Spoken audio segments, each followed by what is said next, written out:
For everybody that is new, you can go out and we have a lot of different places where you can find a lot of Christian Singles Connect stuff. You can go out and do the recaps on CSC Connect. Everything we talk about always ends up out there, but faces are blurred to protect. If you want to follow me personally, you can go out and you can see my stuff at J2 Connect. So you can go take a look at that, and I also will drop it in the chat. The message temperature today is pretty simple and easy. I think it's mainly word and mind because there is some word stuff, and I think Jocelyn will be proud of me since I pulled some of her favorite scriptures today. But I do think some of this is in the mind. And again, I think this is going to be more of a discussion for all of us than it will be a long presentation because I don't really think there's a lot to really get into. I think it's one core thing that I know I noticed, and I want to make sure you guys know. Okay, so what are wife qualities? So what you're seeing up on your screen is Proverbs 31, but it's without the entrepreneurial side of it. So when I take that and I remove the entrepreneurial side, this is what you get, okay? Who can find a virtuous and capable wife? She's more precious than rubies. Her husband can trust her, and she will greatly enrich his life. She brings him good, not harm, all the days of her life. She gets up before dawn to prepare breakfast for her household. Praise the Lord. Praise Jesus right there. Right there. Praise Jesus. And plans the day work for her servant girls. She extends a helping hand to the poor and opens her arms to the needy. She has no fear of winter for her household, for everyone has warm clothes. She dresses in fine linen. See, she dressed fine. That girl dressed fine. In fine linen and purple gowns. She is clothed with strength and dignity, and she laughs without fear of the future. When she speaks, her words are wise, and she gives instructions with kindness. So she's not mean when she nags her husband. She gives instructions with kindness. So what do we know? These are the characteristics at the bottom. This is what we see in her. This wife is trustworthy. She works to add to her family. She is thoughtful of others. She is giving. She is kind. She cares about her appearance, and she is wise. Those are the main things that I pulled out of that. And now let's go to the men.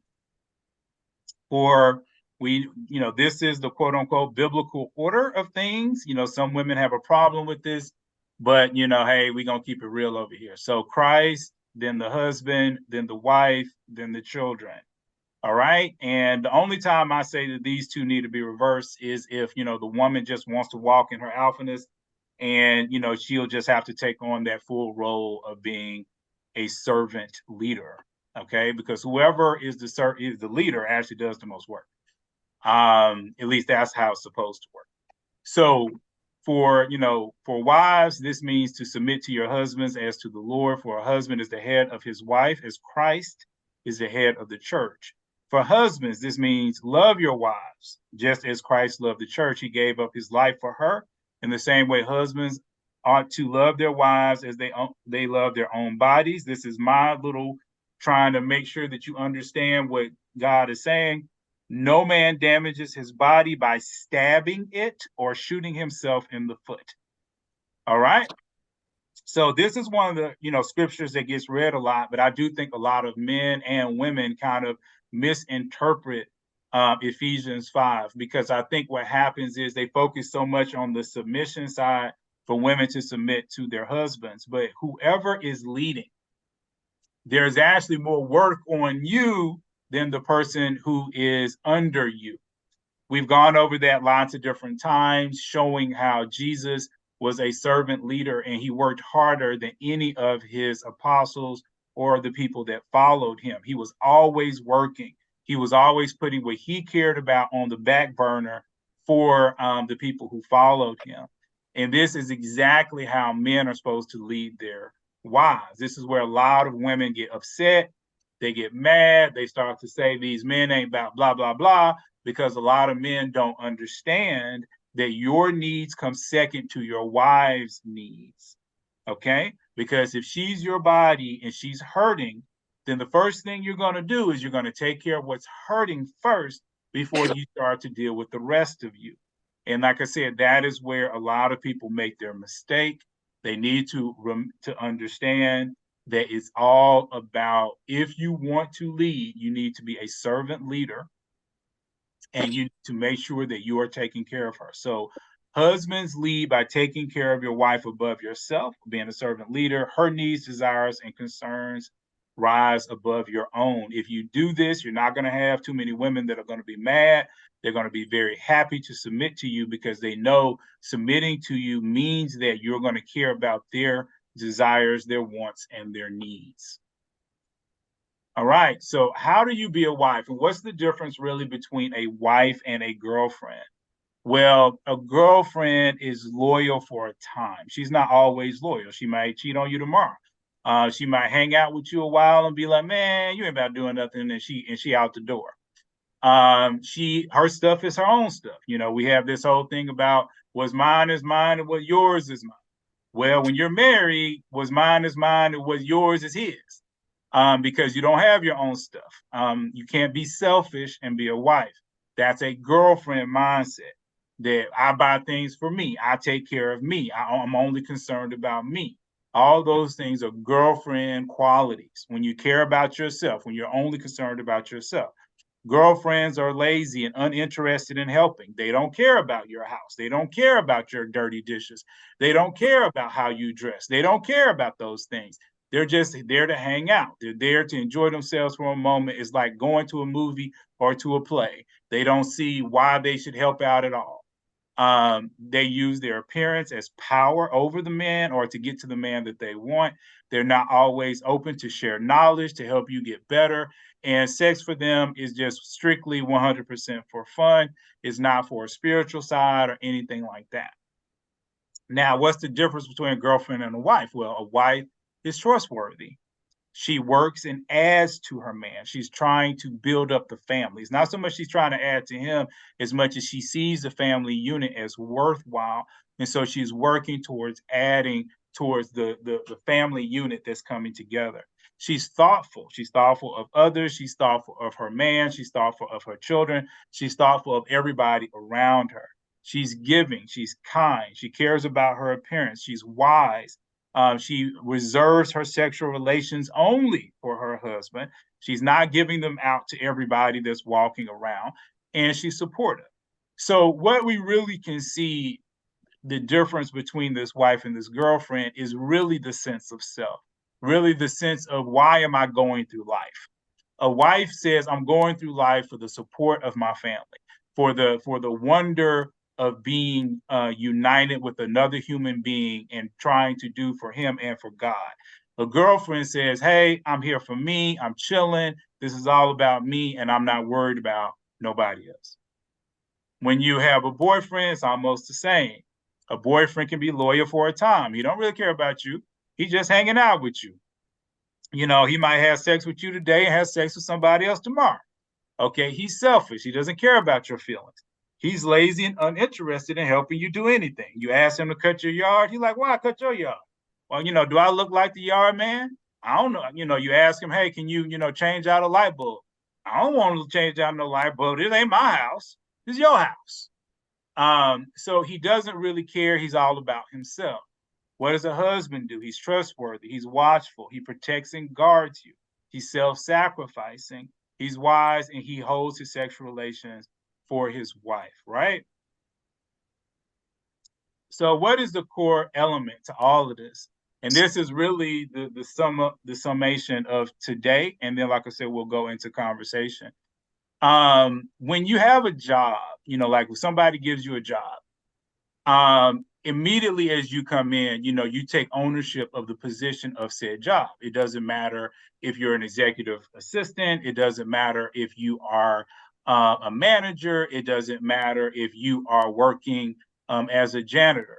When they give you that job, they're believing that you're going to do that job, and that job, now the ends and the beginnings of it begin and end with you.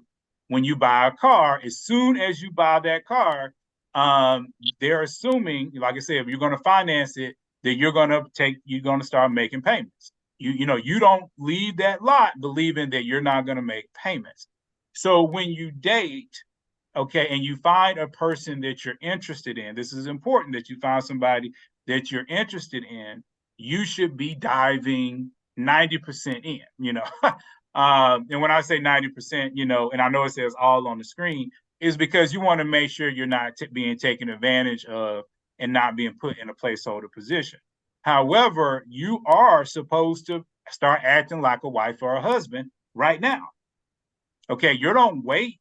I mean, it doesn't work that way. You're not going to transition as soon as he puts a ring on your finger or she puts the ring on your finger. Then all of a sudden, I will protect you. I will start doing these things. No, no. If you don't do them in the beginning, you're never going to do them. Even God talks about that. He's like, if you don't tithe now, you ain't never going to tithe. If you don't do the things that you promised me you're going to do when you have all this money and all this power and all this time on your hands, God is even saying you ain't going to do it. So it's the same in a relationship. If you start a relationship and you go into that relationship and you say, hey, I'm going to be here and I'm just chilling, I'm just seeing how this is going to go, then you're not taking ownership. You're not investing not only time now, but also seeing your investment in the future and working towards the future investment of the relationship. Instead, what you're doing is just, like I said, chilling. But if you are invested and you're starting to say, okay, how can we come together? How can we come together? How can we come together? Then you're acting more like a wife or a husband. And if you have picked well, and this is important for you to pick well, if you have picked well, then the other person should be acting in kind. So now what's happening is, even though you guys might have only been hanging around each other for 4 or 5 months, you're already acting in some ways married. And when I run into women, because evidently I'm a guy, so I run into women more, evidently, since I'm not trying to holler at men. But when I run into women who have acted like a wife, even when they were talking to me or dating me and they were acting like a wife, even if me and her did not, continue, evidently, since I'm still single, I've noticed that those were the women that ended up either in long-term relationships or, to be honest, they got married. And when I run into the women who were more girlfriend-like, they might say, hey, I was only like that with you, blah, blah, blah. But then I notice that they're still on the market.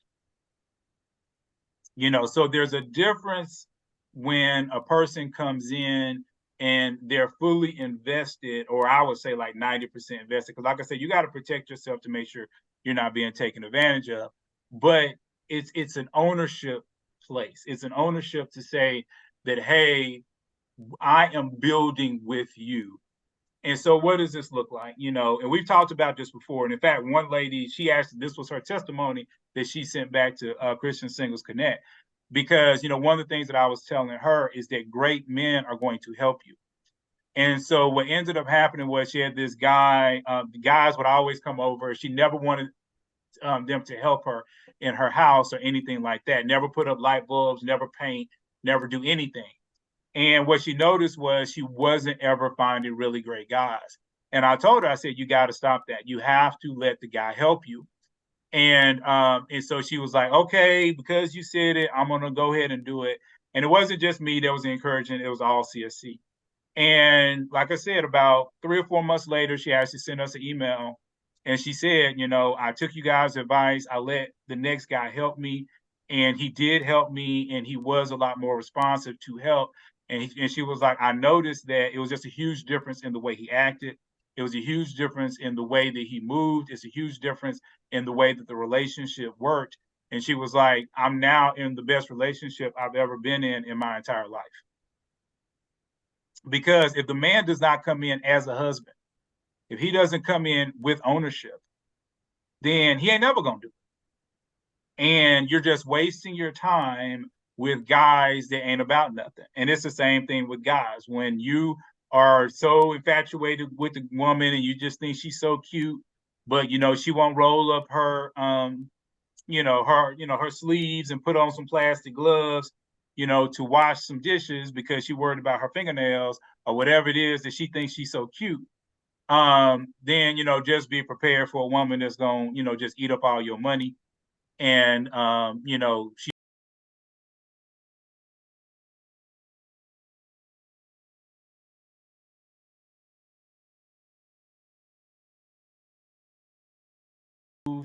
to the next level.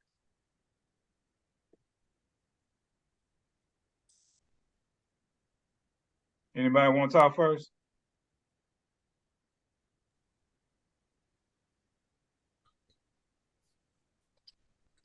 Come Hey, on, good morning, Emily. Emily.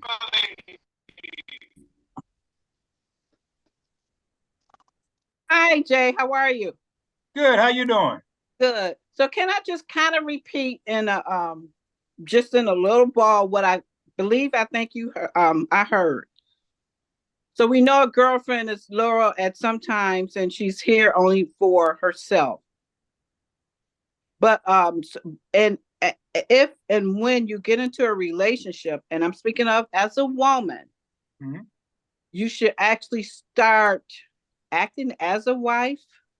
So you should start being that trustworthy, that thoughtful, that giving, that kind, that wise person.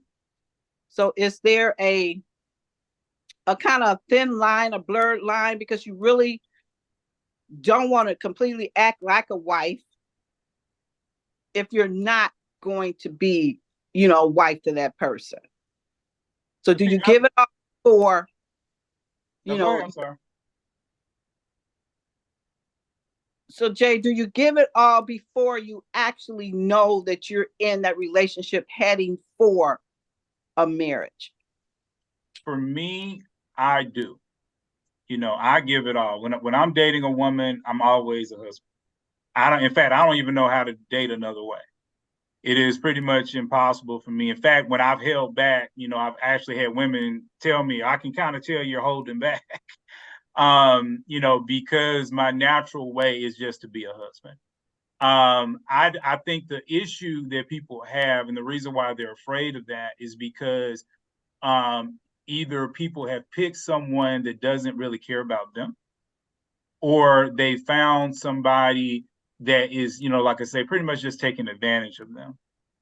And so I do think that you have to wade in, to it. I don't think that this is a process. It's like an overnight thing. I think it's more of a wading in. You do a little bit, then you see how he responds. Then you do a little bit more and you see how he responds. Or you can just do a little bit for 2 weeks and just be like, okay, well, he ain't do nothing. So, I'm out, or we need to have a conversation. I think, like I said, that this is where people kind of get, to me, they get messed up, because I do hear a lot of people that will come up and they will say, I don't believe that, you should be doing wife-like duties and or husband-like duties to somebody that is not linked to you. Now, when I hear those statements, I hear the sex side of those statements, because I don't think that you should be giving sexual favors to people that, don't belong to you in that way. Now, if you want to have sex and that's your thing, then you do you. Now, like I said, we're a Christian group, so we're always going to be pushing abstinence. But again, that is on you if you want to go down that side. However, if you are looking to make this man your husband, then it's a natural progression for you to start acting like a wife. And it's a natural progression for him to start acting like a husband. But it's like I said, you have to be cautious from the standpoint of making sure that he's really into you. And I think this is where most women, like I said, get hurt, because a lot of women end up in a placeholder position. And a placeholder position is basically when the guy don't really care. He's just kicking it with you. And you kind of doing what he wants you to do while he figures out what he wants. And this is why smart women will try to understand, and you can't just come out and ask him, you're going to have to do some detective work. But I believe that you have to figure out what he really wants in a woman. So for instance, if you run into a guy, you know, because I'm just looking at you, all I can do is see you right here. So I'll, you know, I'm just using you for right now. So if I say, hey, I want to marry a woman with an afro, you know, and you don't have no afro right now. And every time we hanging out, you know, I see a woman on TV and I'm like, oh, she's so cute in her afro, she's so cute. And that's what you hear out of me all the time, then you have to be looking at the situation, be like, well, why he with me? You see what you kind of get what I'm going at. Same thing if like say for instance, you know, if the guy likes, I brought it up a time earlier, you know, because I watch a little bit of anime, and then I'm always talking about anime, and then you never like anime. You see what I'm saying? And we don't really have football or that we share in common. We don't share in common movies. You know, we don't share in common much of anything. You know, besides getting together, kissing on each other, and then going our own separate ways. And see, I think a lot of women believe that, and it's unfortunate because I did date a woman who was like this, where she really believed that a relationship was just hanging out. It wasn't liked interest. It wasn't conversation. It was just, I hang out with her. We watch maybe some TV, not necessarily what I really want to watch. I'm just watching it. And, you know, and that was it. That's a relationship. But that's not really a relationship. A relationship is saying, hey, you know, I can see, you know, Golden Gate Bridge and Miss Oral's, you know, picture. So I'm saying, hey, I want to go to the Golden Gate Bridge. And then she's like, yeah, I want to go to the Golden Gate Bridge.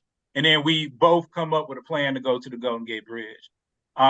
She says, hey, you know, do you want to go for a walk? Do you want to go hiking today? And I'm like, yeah, I would love to go hiking. Let's go hiking today. You know, it's where we both have something that we like, that we want to do together. It's not just I'm a man and you're a woman, so let's get together and do man and woman things and then move on. That's not a real relationship. And if you're doing wife-like duties for a guy like that, I guarantee you're in the placeholder position. Come on, Stan the man. You know what? Can I say something? Yeah, go ahead. So I've noticed that when people don't really know who they are, or they haven't done any like self-discovery of who they are, they kind of just go with the flow. You know, kind of just, you know, take whatever someone kind of gives them.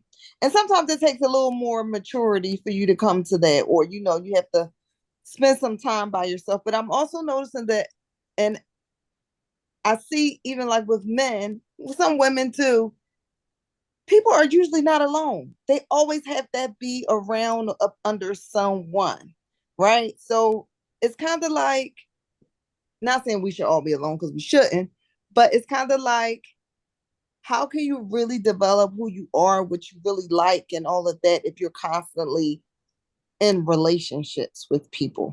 You know what I mean?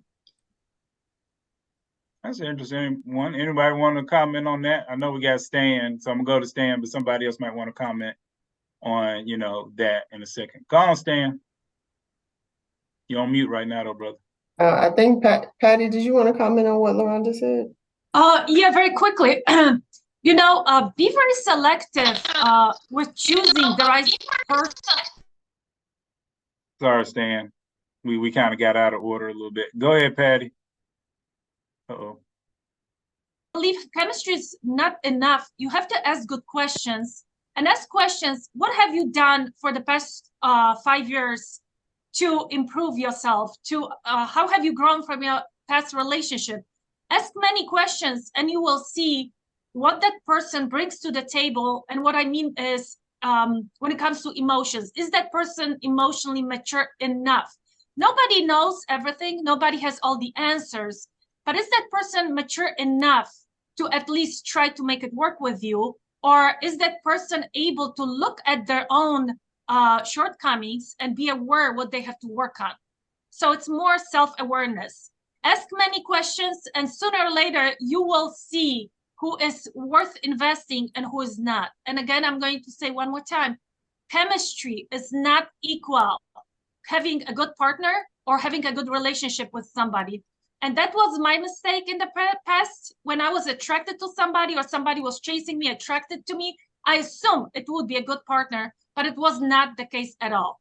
So ask many questions, know what you want when it comes to emotional maturity and somebody's character, and that will help you to decide if that person is right for you or not. And I would also suggest to do it sooner than later, because you don't want to get yourself emotionally in that person. Because once you're emotionally invested, you will look for excuses and you will brush off their shortcomings or even him not treating you right. That was my mistake again. Thank you. No worries. Thank you. Go ahead, Stan. I'm sorry. All right. Good morning. Can you hear me? Yes, sir. All right. Good morning, everybody. It's been a minute.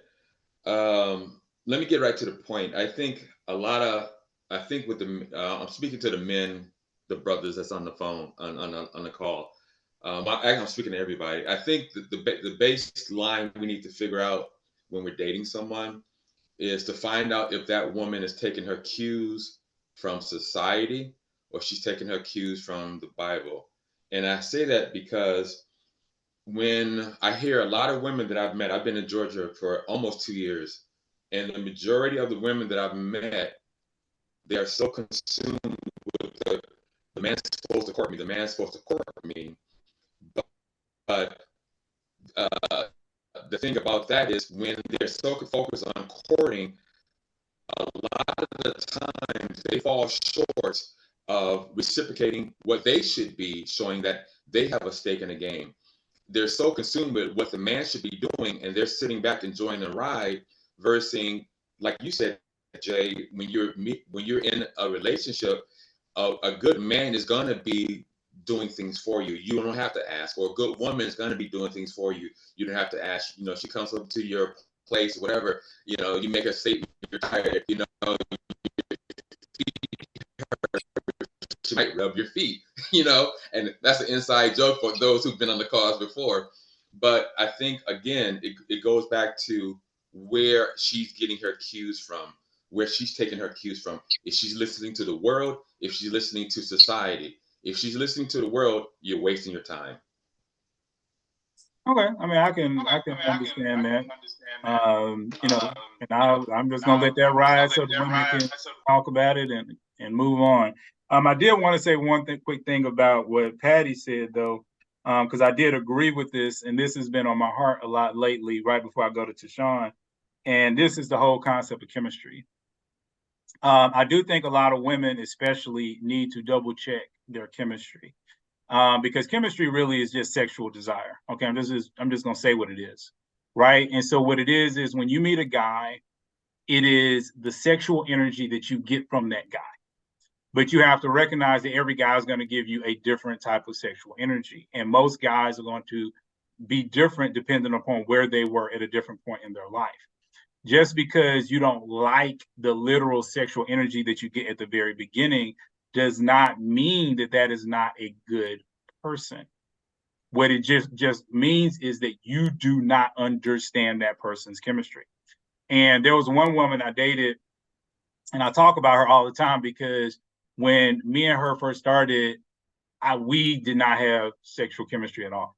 I'll just be honest. It just wasn't there because she has such a different type of personality. I just was not used to her personality.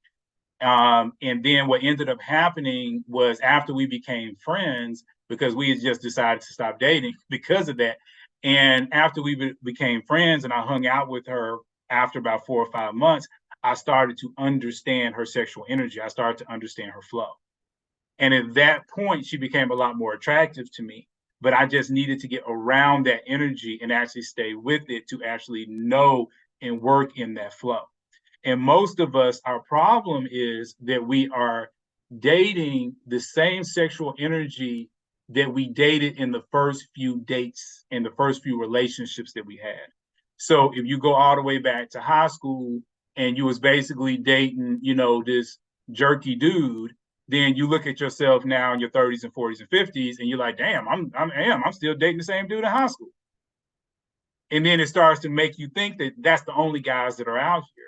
but it's not true. There's guys out here that have different energy, but when you're with them, it's going to take more effort for you actually to get used to those guys so that you can actually switch up the chemistry. But that's just one of the little small things I just wanted to talk about. Go ahead, Tashawn. Hello. And yes, it's Saturday and I'm doing my hair, so I will not be turning my camera on. I like to watch you do your hair though, Tashawn. It's fun. Yeah, I know. Jocelyn is working on her. She got the little curls going. So I wanted to first comment on what LaRonda had said, and I think it actually ties into what Stan said. If you're focused on what you want in other people, and that often happens when we are dealing with other people, then you can lose sight of improving yourself, and focusing on what you need to do for yourself, despite the fact that sometimes we have this repetition of experiences in our relationships. We sometimes do not choose to consider the common denominator is ourselves. And maybe we, in fact, maybe need to change up things, make different choices, as you were just saying, Joseph, or actually working on characteristics that we may be exhibiting in ourselves. And unfortunately, those bad experiences tend to cause us to double down on selfishness, and putting up walls and defending ourselves against hurt, which is the antithesis of being in a place to be open to being loved as well as loving others. So I think there's merit in considering that if you are seeing repetition, then you might need to take a step back, not necessarily just not interacting at all, but actually taking stock of yourself and possibly the feedback you've received from others and what you may be needing to do within yourself to make those adjustments. And see, just like Joseph said about the woman that found a good relationship, just considering that, well, I've tried everything else. Why don't I try this? Why don't I see how this, if this changes the results that I get, or that I'm getting different feedback? Maybe everyone else is not wrong. Okay, I think you went dead on us, Tashawn, but we can't hear you anymore. Choices and in your behaviors. So I just wanted to share that, and say that I agree. Sometimes people choose to be in relationships, no matter how good or bad they are, to avoid being with themselves. And if you don't want to be with yourself, why would anyone else? Love it. Come on, Sean Williams. Tashawn, you always stealing my thunder. Except that word antithesis. I don't have no idea what that means. So I'm gonna have to look that one up. It means it's the opposite. It's counterintuitive. It works against you. Oh, I like that. I wrote that down. So that's going to be added to my vocabulary. And then Joseph, you got to get on Jenny and Stephanie over there, because they're acting up on camera. Yeah, they doing a little something. Yeah. Put a little makeup on that. She grinning and teasing.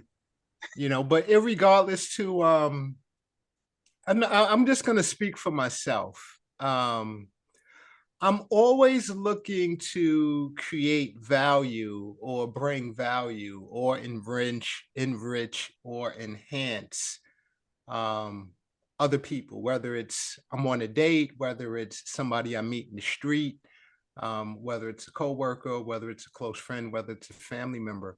I think the goal is that we just got to, think about how can we give value to the other person? How can we, help the other person, enhance the other person, and just not be so focused on ourselves. Any date that I go on, it's all about the other person. I'm finding out the things that she like. I'm finding out where she want to go, what she wants to do. It doesn't matter, because my goal is for her to have a great experience. for her to leave encouraged, for her to be inspired, for her to have hope, um, that there are some good guys left in the world, So it's for me, it's just a matter of just, putting the other person's before yourself. It doesn't matter. I think being single for so long, we've just out of habit, we put ourselves first, and we're always thinking about ourselves, and we're always thinking about what we're going to get. And then now to go out on a date, now we actually have to work to focus on the other person. And that goes for me. I mean, I literally, it's work for me to think about the other person and think about their needs and their wants and all that other stuff. Sometimes I even make a list. Ask her what kind of food she like, ask her where she like to go. You know what? I have to make a list of these things because, it doesn't come natural to me. My kids are grown. When the kids were growing up, it was real easy because you constantly got them on your mind, but now they're grown. If you're in a relationship with somebody for a long time, it becomes easy. But that's not the case for me. So I think if we just kind of focus on the other person and not focus on our own list, well, I'm just going to talk about myself, not focusing on my list, not focusing on what I'm looking for in a wife, not focusing on, that list that I have internally, because that list will get me jacked up. She can do something that reminds me of my ex, and I'll be like, oh no, she's got to go. It's a wrap. It's a done deal. So by me focusing on the other person, I can get out of my own head and get out of that own list that I may have, whether real or imagined. It just allows me to really just get to know the person and then have a good time. As far as giving goes, or that husband type of thing, there's things that I'm going to do regardless. I'm going to be a gentleman. That's just who I am. I am old fashioned, so I'll pull out a chair, I'll open the door, I'll get out the car, go up to your door, and then walk you to the car. I'm going to do those things because that's just who I am, as a gentleman. But like the other stuff, I'll give an example. There was a woman that I was dating, and she had some issues to where she had to, go back to where she moved from or whatever, and she didn't have the money, and I offered, she had the money for the airfare, but not the hotel. So I offered to pay for the hotel, and it wasn't a lot of money. But I offered to pay for the hotel. Not because I'm trying to treat her, not because I'm trying to be a husband or whatever, but I'm genuinely just trying to help the person in their time of need. She had a family member that was deathly ill. So it's about the value you can bring to another person's life more so than about what I'm going to get from them. So I don't know if that makes sense. I don't know if that's helped, but that's just where I'm at with this whole conversation thing. No, I think that's dead on. And I think it leans to like there's two, statements / questions in the chat that I wanted to get to before I go to you, Davida. One says, mothering, the concept of mothering. And I know a lot of women might feel that they might be mothering a guy if they come in and they are quote unquote acting like a wife, doing things for him. But at the same time, it's also about what is he doing for himself. I think if you're coming in, like I say, fully taking over, fully like he's like a 16-year-old lying on the couch and you cooking, cleaning, washing his dirty drawers, all that kind of stuff, what is he doing for you? Then I'm gonna have to be like Janet Jackson, what have you done for me lately? Because see, that is more of that mothering side of it. And then it's also a control factor. Let's be real. A lot of women who mother, they like to be in control. They want to be in control of the man. They're just doing it in a different way. And he can feel that. That's something in the literal energy that's going on. So that's one thing that I wanted to talk about. Then there's another thing where it says you have a lot of actors and actresses when you are dating. So you have to go by the actions because people can tell you what they want to hear. And I agree 100% with that. And that's why you definitely need to go by actions. And we talk about that because people talk, talk, talk. And when you go to Proverbs 7, and y'all know we've been in Proverbs 7 for a lot, we've been talking about that. What does the guy do in Proverbs 7? He talks, he does not do. And that's always that key. You don't want people who talk, you want people who do. So yes, when they say something, yeah, you can kind of hold on to 30% of it. But at the end of the day, what have they done? What are their actions telling you that they're going to do and what they're about to do? So if you're dealing with a man and he's like, well, yeah, I will help you paint, then is he coming over to your house with a roller and a brush are saying, hey, let's go down to Lowe's and pick out some paint? Or is every time he coming over laying on your couch, you like, oh, well, I didn't know we were going to paint today. I didn't have the right clothes on. So can we do that next week? Maybe if he did that one time, it'd be okay. But, he can also go back home, change clothes and come back. Another thing that I wanted to bring up, that Sean talked about, because I love what Sean had to say. But I think one of the things that we might need to do is we might need to associate our list with pain. If we have an avoidance list, I should say that, an avoidance list, then we just need to go ahead and chronicle that into the pain category. That somebody hurt us in this area and we're feeling pain because of that. So now we're trying to avoid that, and we have to come to grips with the fact that just because one person hurts you in a certain way, that does not mean that the next person is going to hurt you in that way. Like, I like the Atlanta Falcons, who suck. Okay, I know they suck, right? But if your boyfriend before liked the Atlanta Falcons, okay, that don't mean I'm the same jerk that he was. I'm a whole different type of jerk. So you got to give me the rights to be my own jerk, not to be the jerk that you knew before.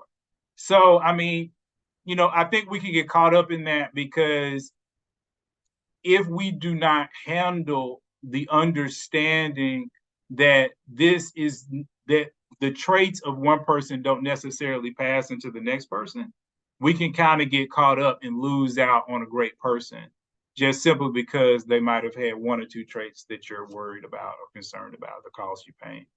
Come on, Davita. Stephanie laughing at me. I'm telling you, boy. That's definitely laughing. I can't down at y'all now. Go ahead, Davita. I can't see anybody but Jay right now, so I can't see what's going on, and I missed that because I'm on my phone. But oh my gosh, so I have to be in class in 30 minutes. So I'm gonna make this like 5 minutes. There's so much to be said about this, but I want to just remind everybody that even when we look at a person's actions, and then when we are acting in accordance with what the Bible says, for me, especially as I strive every day to be a Proverbs 31 woman. Okay. We also always have to have that discernment and to pray to God for that, because yes, there are a lot of actors and actresses out here, and some of them know the word of God really well. And they will use it to justify their position. I'll give you a short example. Everybody here, the old family knows I'm a bit of a fashionista. My hair changes, Jay. My makeup changes. I just love, I love color, and I like for women to, and that's what I do. I empower women to look at yourself as a beautiful being and just enhance what you have, right? Well, I was a gentleman I dated. He thought that was vanity. Now I'm not looking in the mirror all day, but he said, well, daughter of Sarah does not have golden hair and braided hair, and she doesn't wear makeup. And I was like, yeah, I know that's what the word says, but that's not the interpretation, That's when you find your worth in those things, So sometimes you have to just really guard yourself, because I'm thinking about like what Tashawn was saying about things that you can change about yourself. I will always like to change my look. That's something that's ingrained in me, and I don't think it's inherently anything wrong with it in relation to the word of God and what he says I should be.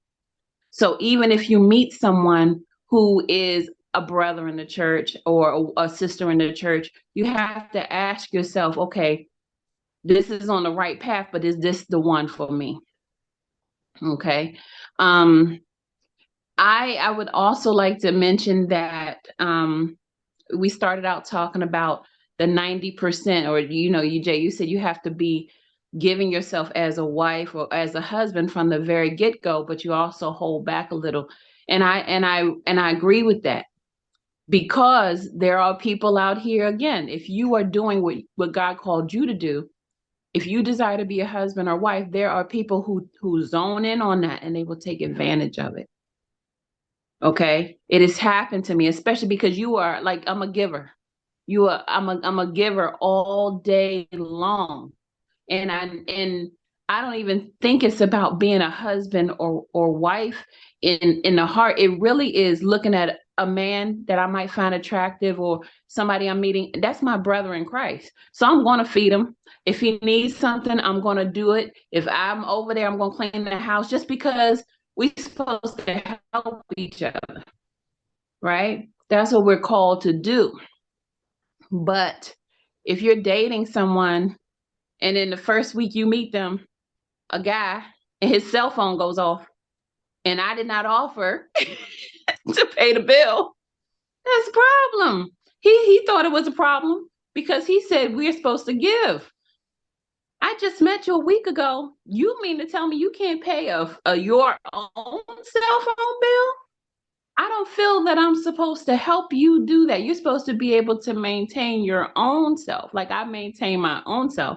And then when we get together, it's supposed to be plentiful and we can help each other. So, like I said, there's a reason, there's a need to be discerning. And talk to God all the time about it. Even if you have to say, hey, you know what, let's just get to know each other. Don't put it out there, that you're my one right off the bat, because I've done that. I was like, okay, it's just me and you, and this is what we're going to do. But as you go along, you find out things and you're like, I don't think this is God's best for me, because this is a person that is going to take advantage of my kind heart. This is somebody that's going to basically mooch off of me. And then I'm gonna go back to the cell phone thing with that gentleman. He said he's a contractor and he hadn't had any work for a while. He said, but do you know how much money I make? I don't need your money. And I said, honestly, actually, I don't know how much money you make because we just met. No, I don't. I don't know what you do, So he took offense to that. And I had to kind of I said, this isn't going to work, because I thought it was an honest reason or honest conversation that we were having. And I felt like I took a great stand, and he felt like I did not have a giving heart. So, so you can go ahead, you can take it from there. That was for the ladies, especially because, one more thing. And I want to say, Sean, you as a man, as a provider, and you open doors. I know that you do all those things and stuff like that. Women should be doing for the guys too, but I can tell you it's a difference when it comes to like the men doing all those things and then a woman being that same way. There's just a little bit of a difference, I think, between the men. And Davida, you're a great cook and you feed me. That's all that matters. I will, yes, as soon as I get down here. If they don't know, you better help somebody in this group. Well, that's the thing. I'm having a first date for Thanksgiving and I'm cooking. So, that's just, but again, this is a brother in Christ. This is a brother in Christ. It's not somebody I've ever slept with or anything like that, but this is who I am inherently. And so if you feel like I'm not a giving person because, or I'm not a person who, actually, I'm talking about the same guy. I'm gonna just put it out there. I don't know how else to put it. when we first met, he thought that I was not a very giving person because his cell phone went off. And I said, that's not something that I should do. It's a good thing I'm still around after a month, because that means you can't pay your own bills. So, but hey, I mean, we do that on a Thursday night talk, won't we? Yeah, we've been through that one, so we gonna just make sure that all the women know, at least from my belief system, that you don't pay for jack until you're in a relationship with a dude. I'm sorry, that's just kind of how I feel about it. I mean, I think, Yeah, and need to then be safe. yeah, and even with that, it needs to go up slow and steady. Like, if a guy asks you for $100, $1,000, and you've known him for a month, that's a big fat nizzo. Now, if you're on the fifth date, if you want to pay for the fifth date, you can knock yourself out. You can help a brother out in that way. But no, y'all don't. No Y'all don't cell come phone out. bills, though. No cell phone bills. No, that's what I say. No cell phone Cell bills. phone bills. You don't pay a man's bills. Y'all not Destiny's Child. Y'all don't pay a man's bills. Okay, he got to pay his own bills. I mean, what a man. I'm sorry. I'm always going to say this. I believe it to my heart. A man is supposed to be a protector, provider, and leader, and it does not mean that you have to be perfect in all those categories. But it means that you should be able to take care of yourself, and you should be able to pay your own doggone bills. And if you can't pay your own bills, then you don't need a date. No, I'm just being real. And so, I mean, I'm sorry it hurts some guys' feelings, but you got to work on it. You got to get yourself up. You got to do your right thing. Blah blah blah. And so, for me, I just don't believe that women should be doing those things, because that's how you give a Pookie and Ray Ray. They get stuck to you, and then y'all be wondering why Pookie, why I always date Pookie and Ray Ray. I always date Pookie and Ray Ray. Well, because when you start to date Michael B. Jordan and you start to date my boy Mr. Wilson out. Yeah, I'm messing up his name, but the Michael B. Jordans of the world, these are the men that's gonna get a job. And honestly, because I've been doing more stuff on my YouTube page for those that have been watching my YouTube. And it's funny because ever since I've been talking more about the Pookie and Ray Rays of the world, I've been getting a lot of more men that have been actually tuning in. And when you start to deal with the everyday average guy, that is the guy that feels that he is looked over. And that is the guy that has money, he has his own car, he has his own life, he has everything he needs going for himself. But these Pookie and Ray Rays, they come out and they don't do nothing for y'all, and then y'all get pissed, and then y'all wonder like, oh, ain't no good guys out here, but it's plenty. There's plenty of really great guys out here, like Stan the Man. Oh, go ahead. I forgot to say something. I forgot to add something. This is really important. This changes the story a little bit. He's not a Pookie and Ray Ray. He actually has money. It was a test, is what I was going to tell you, but I failed the test. So. Oh, that ain't no test. That ain't no good test. If you failed, yeah, it's not. It was a bad test. Because since then, he's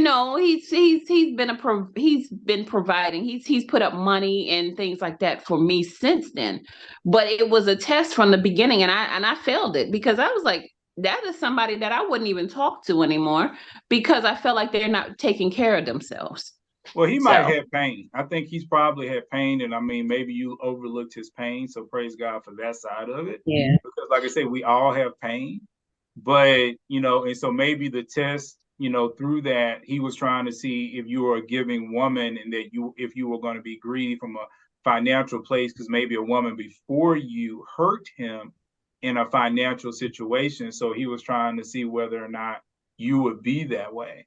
But yeah, I'm sorry. I don't care if it's my sister, my mama, if God bless me with a daughter one day, and all the women that God has placed around me to talk to, okay, I would never, ever encourage a woman to pay a man's bills at all until you are deep in relationship. I mean, when you talk about bill, I'm talking about y'all about to get married. Y'all are, you got the ring, y'all already set the date, everything. Because like I told people, when my first wife, or my ex-wife, I should say, I called her a month before we got married, and I was like, I need earnest money, because I did not know what earnest money was. And if you're going to buy a house, for everybody that's grown, if you're going to buy a house, you actually have to put money down. And I didn't know this. So when you put a contract on a house, you can't just come in and say, okay, well, I want this house, and then say, here's, the loan is coming later. No, they want to make sure you're serious. So you have to put earnest money down. So I didn't have no money at that time. All my money was already moved towards the wedding, because I thought that the man was supposed to pay for the honeymoon. So I had no money. I was broke, and I was paying off my bills. So all my money was going to my student loans and stuff like that. So I had to call my ex-wife, and I said, hey, I need earnest money. Can you send me $1,000?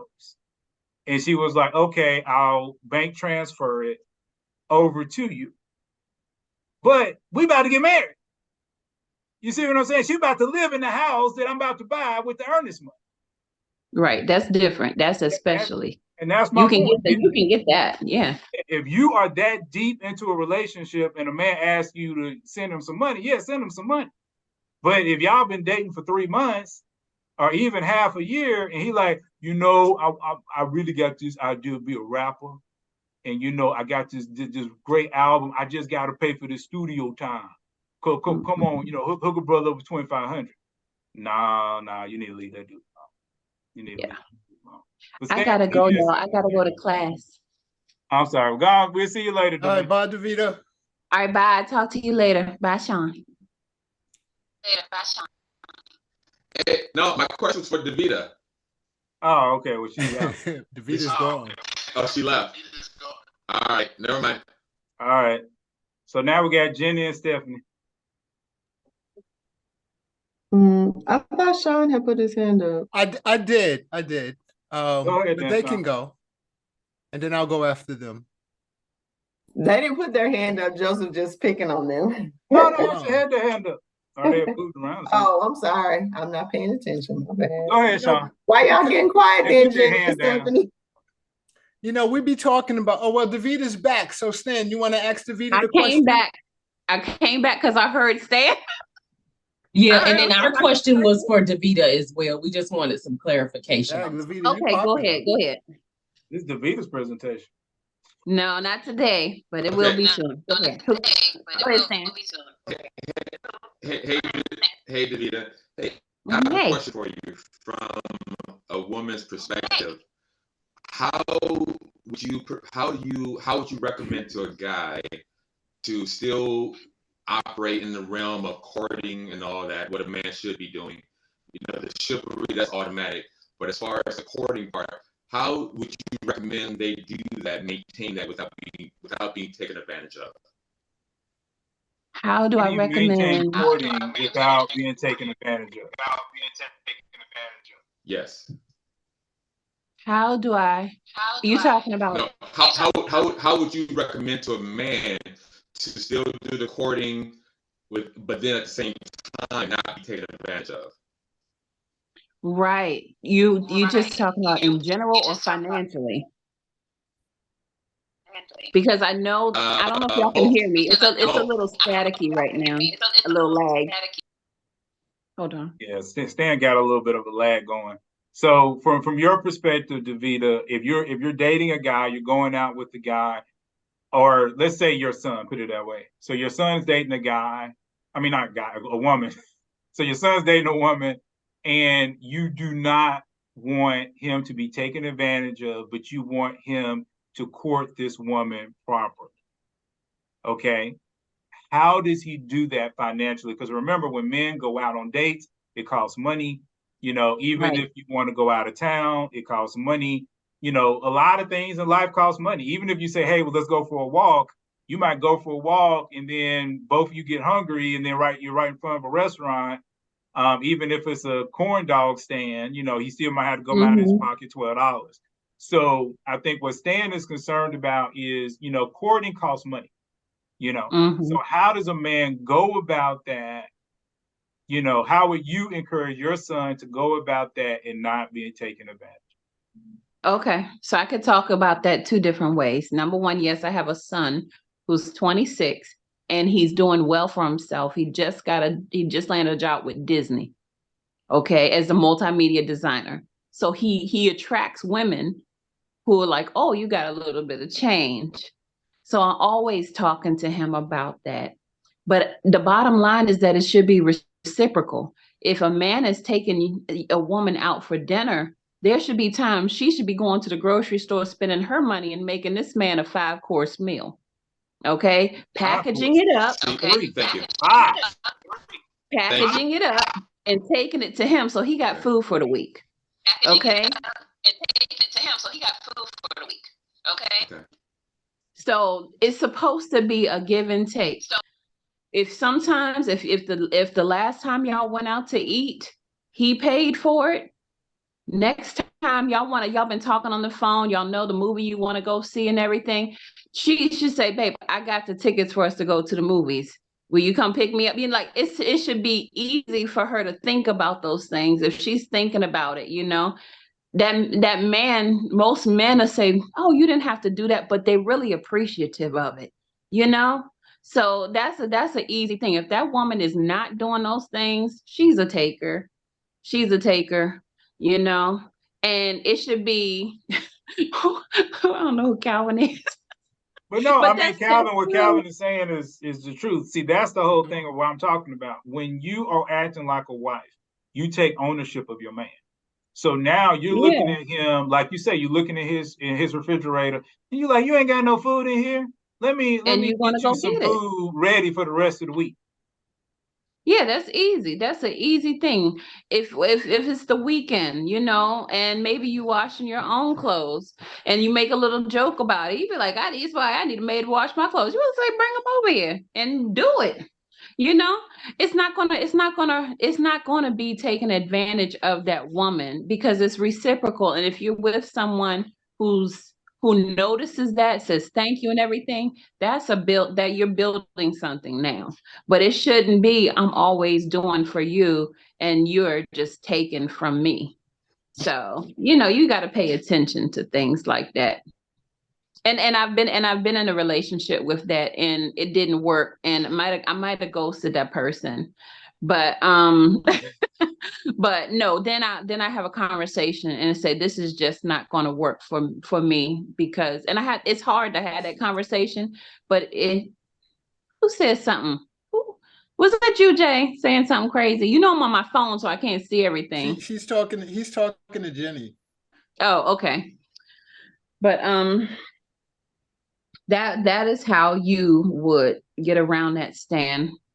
Is just she should be doing for you too in different ways. It's never going to be, it's not going to be 50-50, I don't think. But when a man needs that woman, he should be perceptive enough to step up. Davida, you killing me over here. 5-course meal. Let me tell you, I had a bowl of cereal for breakfast. I got hot dogs and beans for lunch, and I don't know what I'm going to do for dinner. I'm getting to you, Sean. Williams, I'm going to get to you. I'm saying 5-course meal. You got to get y'all women in Atlanta to step up. Give me a 5-course meal. We might have to get that ring right now. Hey, Davida. I'm a cheap date. I have non-monetary tests that I throw out, and I like my feet rubbed because my feet get tired. So hey, we're not talking about them feet, Dan. We already talked about this feet. We're not talking about them feet, Dan. We already talked about this feet. Okay. So, Jenny, do you guys have a question you want to ask Davida while we still got her? Davida, how many people do you do that for? How many do I do it for? Yeah, 5-course. What do you mean? The 5-course meal? Is that everywhere you date? Well, look, you start off with no, because it depends on the level. First of all, I don't date a lot, but they got to show themselves. Like a man that's looking for a wife, he's going to do things naturally. So I'm like this, I'm following you. I'm following your lead, So how often do you do that? I haven't done a 5-course meal in about 3 years. No, your wifely duties, like you said. How I mean, often? you use cooking meals a lot. Do you have the people at your house while you're cooking those meals? Sometimes, but no, the last time I was in a relationship was 2 years ago. Okay. We were broke up in October 2021. But from the gate, that's who I am. My background, I'm one of 9 girls. I have 4 brothers. Okay, so it's 13. That's just, I grew up in that environment. We took care of the guys, so it's not difficult for me. And that's just who I'm going to be. But if I meet someone and he's already in the habit of taking care of his sisters, taking care of his mothers, naturally he's going to be that way with me. Okay, or maybe he learned to be that way. So I'm going to come out the gate. If he's hungry, we this is conversations that's going to come up. What do you like to do, or what do you like to eat, and everything. So I'm constantly thinking about that person. Oh, he would appreciate this. A 3-course meal, that's just regular. That's dinner. That's regular everyday dinner. Yeah, I've done all of that. I used to date my ex-husband. As a matter of fact, one of the things I did was I asked him what his favorite meal was. He was at the barbershop. I cooked his meal and actually walked into the barbershop. All the men were there to give him his plate of food. But we got married. Okay. So I'm also a giving person as well. For example, I serve my dad, I serve my brothers. Anyone on the call could say, Jennifer, I'm sick. I need some Theraflu. And I'll say, sure, I'll go to the store and get you some. And I'll go to Walmart and I'll look for some Theraflu. And if they have it, they have it. If they don't, I say, I'm so sorry they don't have it. But there's another particular person. If he says, I'm sick, I need some Theraflu, I'll do the same thing. I'll go to Walmart. But because I feel different about him, if Walmart don't have it, I'm going to Aldi's. If Aldi's don't have it, I'm going to Walgreens. Walgreens don't have it, I'm going to the next store. And then I treat him so different. I make up some Theraflu. Oh, yeah. That's not for everybody. I get everyone like that. Well, right. I get that. That's why I said I had to differentiate. A 3-course, but that's just regular dinner. That's different. But again, if I'm eating and you're with me around dinner time, you're going to eat. That's just what it is. If I got food, I have a guy friend, actually been a good friend of mine for like 6 years, never dated or anything. And then he moved to Georgia a year ago. He told me he got a new job. Well, he just got back 4 months ago. And now the real truth comes out. He moved down there for a woman. He found a job down there, but he moved there for a woman. It did not work out. That's the heat. So he got back up here. He said, I moved such and such area. I said, oh my gosh, that's 5 minutes from me. He said, well, I said, come on over. I ain't seen you in a long time. He came by. I made some food, right? I was cooking for me in my house and my boys. He said, now we gonna have to work something out. Next thing you know, this is a brother I'm not interested in dating or anything like that. He's going through, his heart is a little broken because of the relationship. But he knows all those things that he need, I'm gonna make sure. We went house shopping for his new apartment and things like that, So it's not even about getting something or making him the man that I'm gonna marry. This is just who I am. And I think that, I guess for me, I just feel like I didn't see a difference. It seems like what you do for one, you do for all. No, there's a difference. No, there's a big difference. There's a big difference. Part of the difference happens when it comes to chemistry and conversation with that person. Are you planning for the future? Are you now talking about what we're going to do? And are you desiring a relationship with me? That's the difference. If you're desiring a relationship with somebody, you're going to go, if he's sick, you're going to go to a couple stores for the Theraflu, So that's a different level. But anyway, I got to go. Y'all know I'm late for class, right? It's a good thing the college is 5 minutes from my house. Have a great day. Have a great day. Bye, y'all. All right, I'll see you next time. See you. All right, I guess I can go now, and then we'll hit Natalie after I'm done. One of the things that I don't worry about is somebody taking advantage of me, taking advantage of my kindness and whatever. Because if a person is taking advantage of me, that's not their problem. That's mine. Because I'm allowing the person to take advantage of me, or I'm feeling like I'm being taken advantage of. So it literally has nothing to do with the other person. I'm going to do out of the kindness of my heart and as the Holy Spirit inspires me to do so. Will somebody try to take advantage of me? Of course they will. That's just the way people are. You got a lot of bad people in the world.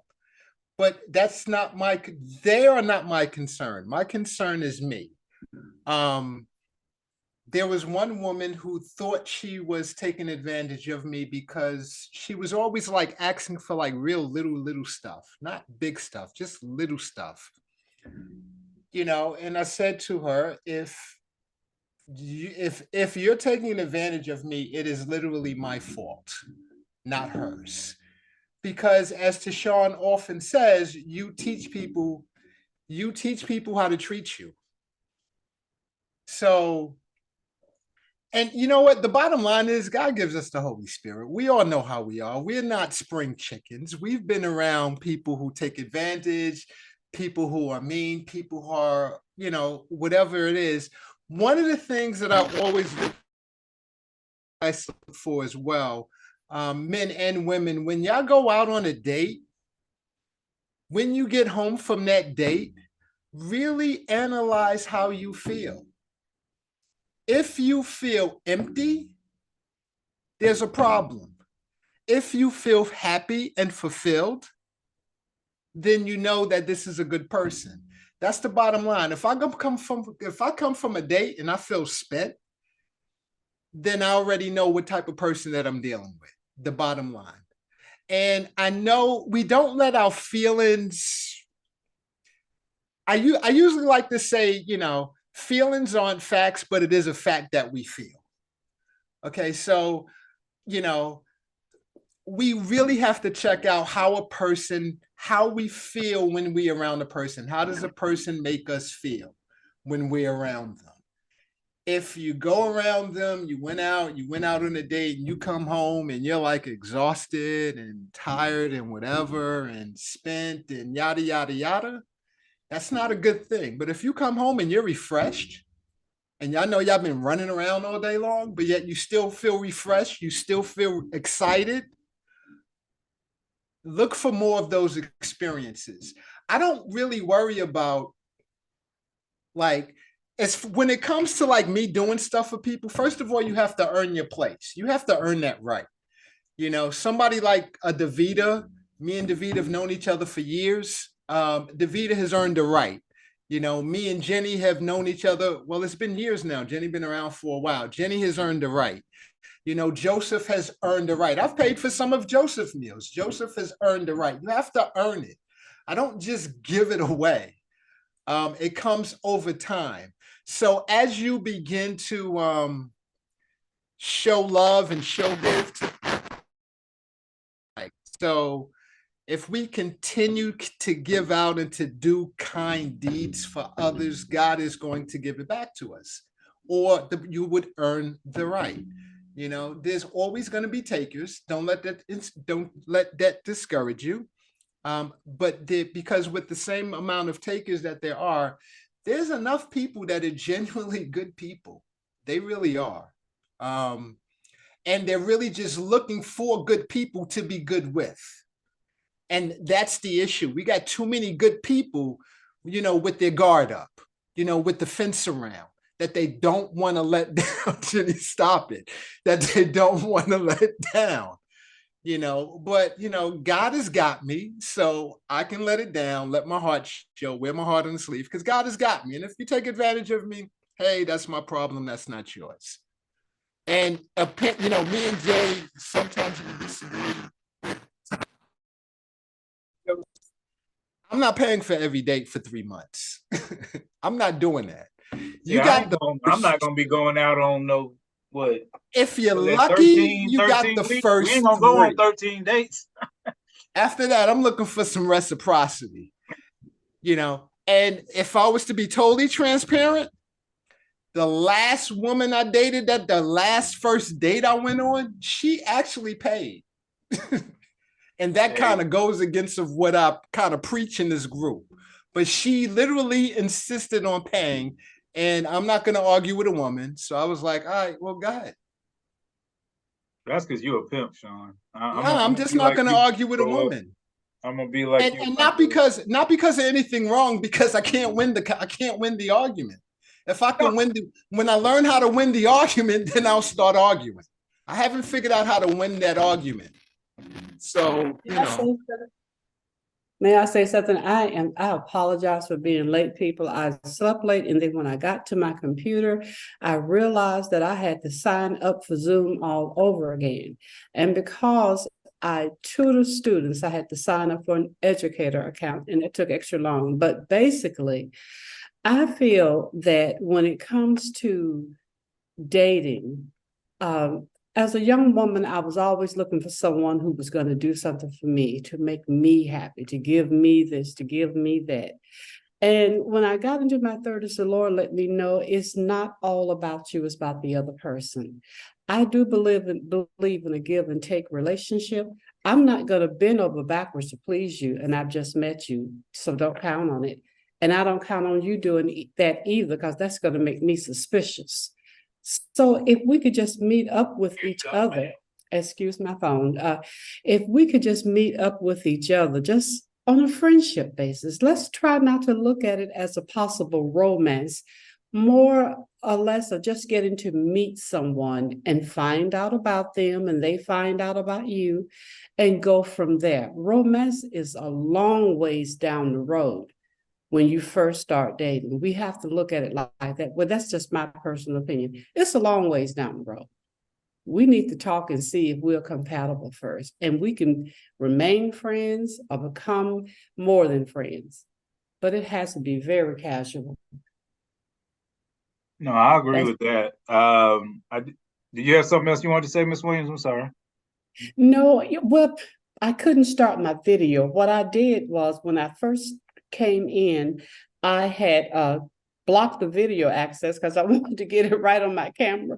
And now, no matter what I do, the video just remains off, and I keep getting this little yellow flag that says can't start video, can't start video. So, but thank you. I mean, and we go by what the Bible tells us about love. You know, love does not seek its own. You know, we're looking for those qualities, and we're trying to show those qualities to the people we meet. But our heart is not in it yet, just our presence. The only thing you have on first, second, third dates is my presence. That's all you have. You don't have my heart. You don't have my hope. You are not my future, because God decides that. No, I agree with that. And that's why I say people got to go slow. And everybody is loving the Cheesecake Factory. We're going to get on that in a second. But I did want to say this, because I think depending upon where you're at in men or women or whatever it is at the very beginning, people have this mindset of losing out. You're going to lose something. You're going to lose money. You're going to lose this. You're going to lose that. You're going to lose time. I think that's part of the game, guys. That's part of the price you have to pay. You have to be ready to lose a little. I think I might have said this before, and I'm not saying this to act like I'm all that in a bag of chips. I'm just trying to put it into perspective. Over the last 4 years, since I have been, dating, since my divorce, I have probably, of the 6 women that I literally dated, like we were back to back to back, going out, I can literally probably say I spent well over $2,500, if not more, probably as much more.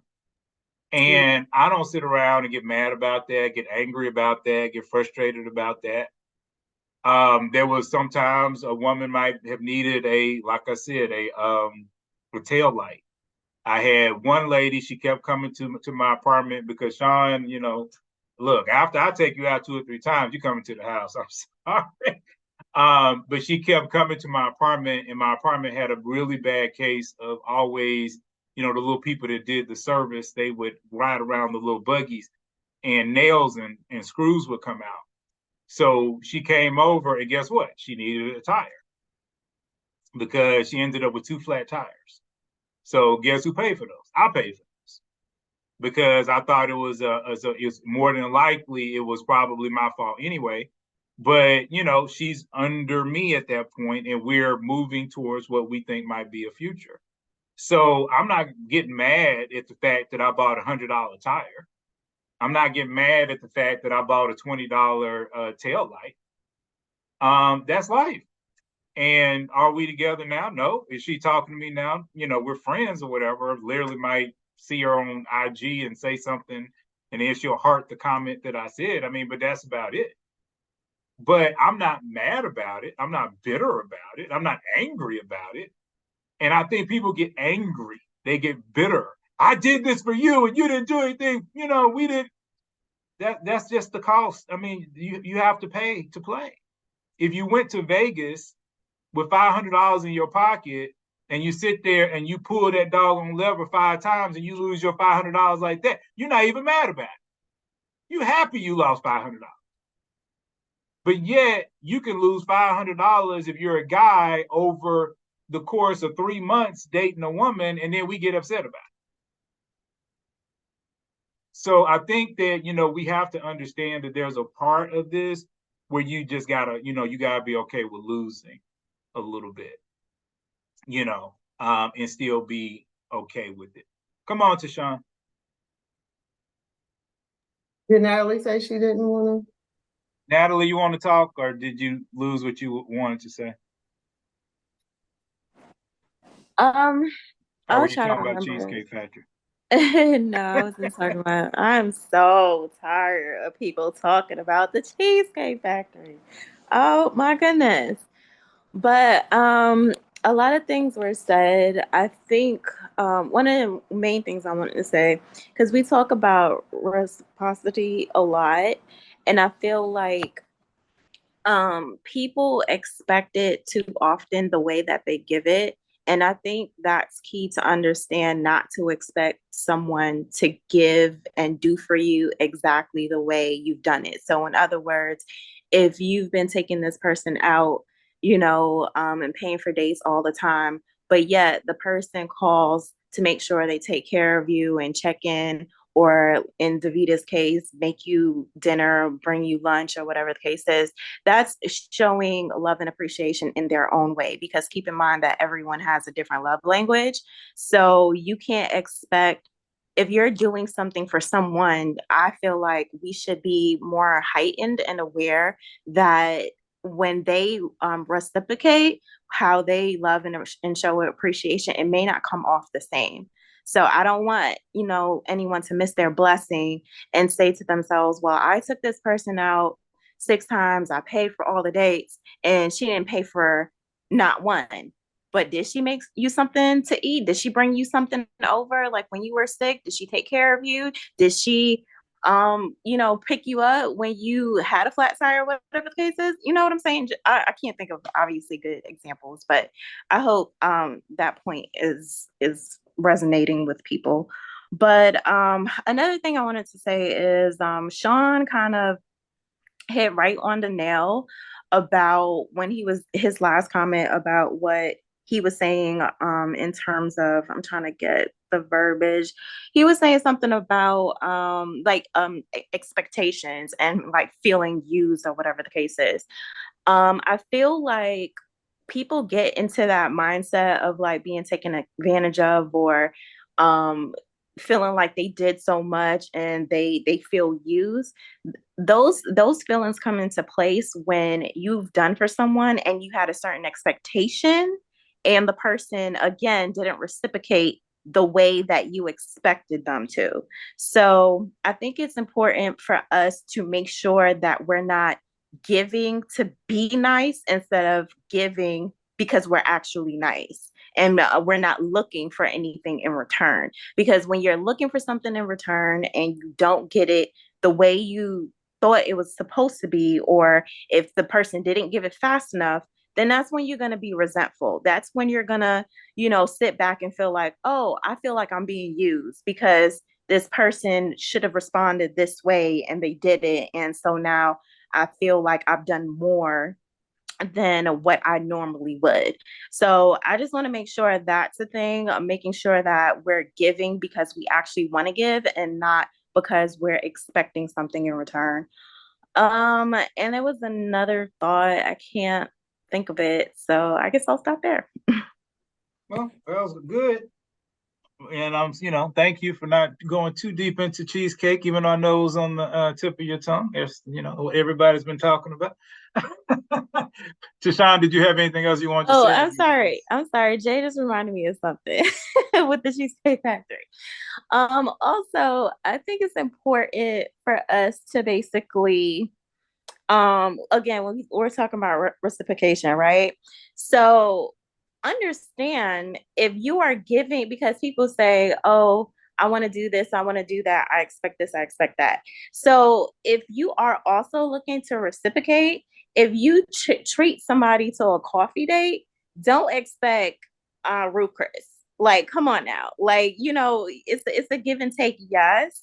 But it's almost like I feel like we have this grand thought that if we do one small gesture, like nobody is dating Jesus. I'm not gonna take your Cheesecake Factory and then bless you 4 times. Like, no, I'm not gonna do that. So I think again, we need to set or level set, I should say, on expectations. Like, don't expect me and I think we're supposed to really honestly, oh, this is also something I wanted to say with Stan asking the question, like, how do you know, or how do you prevent yourself from getting taken advantage of and whatnot? So you're doing for a woman, right? And you just kind of want to know if she actually likes you before you keep like doing things and taking her out. What you should be looking for is, for one, what is her love language, and how does she love? How does she reciprocate? Is she checking up on you? Is she calling you randomly throughout the day? Is she texting you? I don't personally cook for anybody.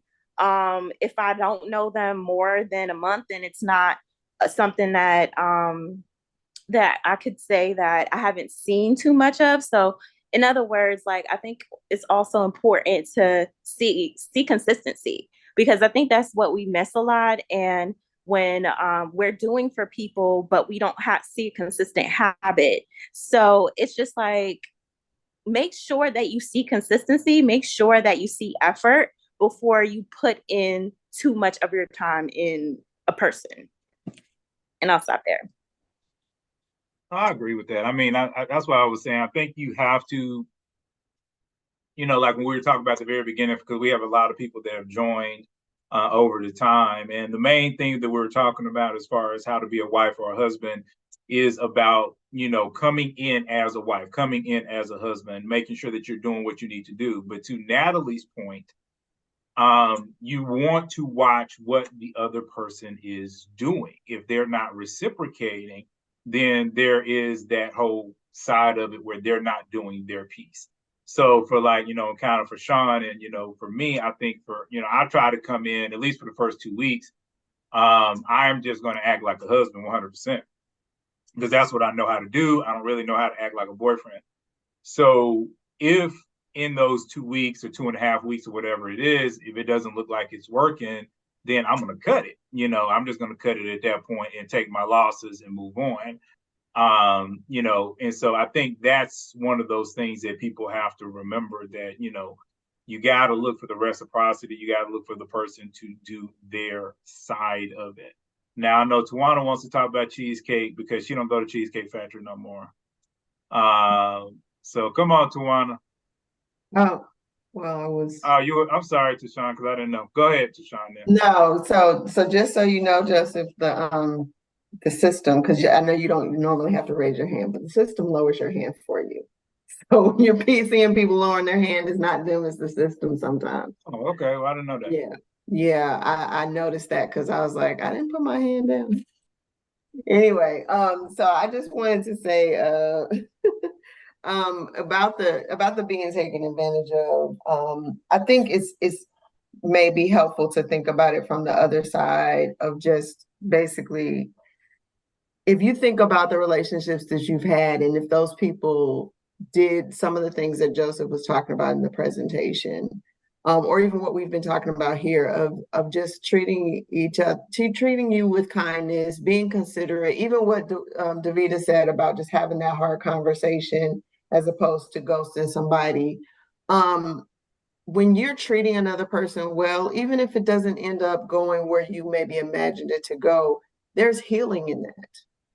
There sometimes you give a person an opportunity to actually raise their standard of what they expect, because now they realize that, you know what, as Sean Williams was saying, I didn't realize that I could have this kind of a feeling from being with a person. I just thought it was always going to be like being drained and being, tired and having to get myself back together to be with a person again. But I now know what a healthy relationship looks like. It doesn't necessarily work out just because it's healthy, but it's always good. There's never a loser when you're treating another person well, because what you do to others, you carry that in your heart.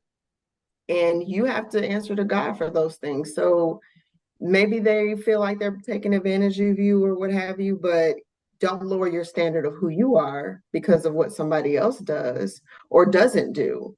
But yeah, you do need to protect yourself. If you see that they're not, they're just taking and they're not being considerate of you, they're not being mindful of you, then you have to make different decisions. But that doesn't mean that you have to lower yourself to their level.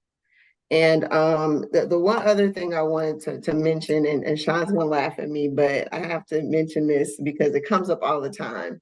I like the reality shows about love, and this is why I like them, because all the stuff that we talk about, the good ones now, usually not the American ones, but the good ones, they'll actually teach you a lot as the person watching or the person that's in the situation. And one of the main things that comes up is people saying that they've been in all these bad situations and they want a person like this. And then they get a person like that they're matched with.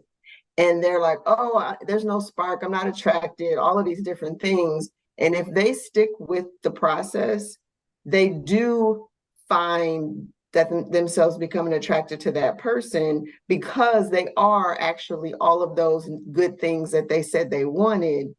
And they realize that they were really attracted to the bad things and the bad behavior and the side effects of those bad behaviors in that person. It was the dynamic was what was the spark for them. And they changed the chemistry of what they were attracted to by going through the process of learning how to, what'd you say, Joseph? Reset your chemistry or whatever you said.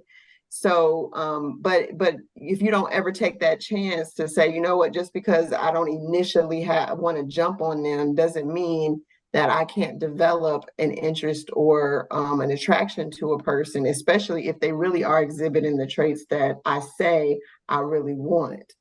So I like those shows for that, because they do, demonstrate that in real life versus it being a situation of, kind of theory. But you have to kind of step out and believe and use in your discernment. No, that was Okay. good to Sean. And Okay. yeah, y'all gotta watch that chemistry, because that chemistry will mess you up.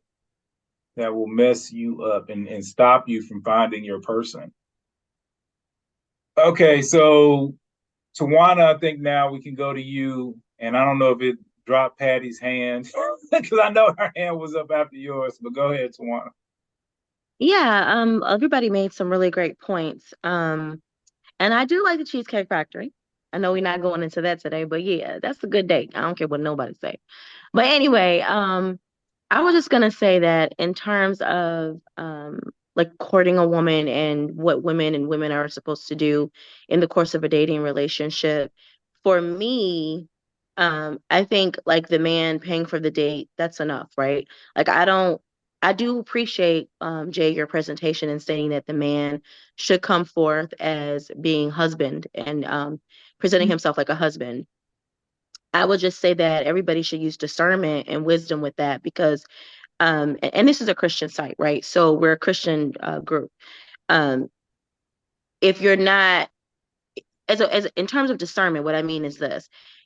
As a woman, if you're stating that this man is going to pay this bill in your house, and he's going to get your hair done, and he's going to pay for your nails, and he's going to give you give you money for the car or whatever, like, we have to have discernment as women, because some men who do have expectations that at that point you're going to sleep with them. Okay, so in that particular sense, you have to use wisdom and discernment, because then that man has an expectation that you're also going to be doing something as well. So for me, um, personally, if you paying for the date, I'm good. And then after you pay for, I don't know, so many dates, then I would at that point then show my appreciation by, if obviously it has to be months in before we actually have a dinner at my place or whatever, but I will pay for a date after a while to show my appreciation, like, hey, thank you for paying for those dates or whatever. Now I'm gonna treat you. I think, like everybody was saying, and I'm reiterating it too, is that reciprocity is key. But in terms of having a man pay the bills, I can appreciate a man coming in and showing that he can be husband-like material. I just think that as women, we have to have discernment to know whether or not, when accepting too much is too much, because that man now feels entitled to your body. And that's Can I one pause thing. you right there, Tawana? I love you, I love you, but I want to pause you right there. What's everybody paying for everybody's bills about? That's the point I'm making. I don't want them to pay my bills for that reason. But I don't know no man that pays no woman's bills. Well, example, you just mentioned paying for tires. Yeah, okay, that's a bill. That's a bill she would have to pay. That's not her bills. It is, because if you didn't pay for that, she'd have to pay that out of her pocket. So that's paying one of her debts, which is her tires. Sean mentioned somebody needing to go out of town, and he helps her out. But these are like a once in a lifetime type of events. These are not, somebody coming up to me and being like, Jay, I got a cell phone and it costs $90 a month. And I'll be like, and you knew that when you got that bill. Tawana, you're talking about the rent. I'm just saying that phone, the car note.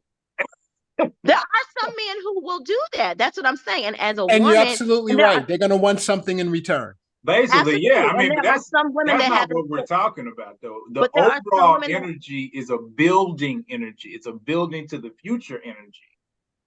I get that. That's why I said I can appreciate that.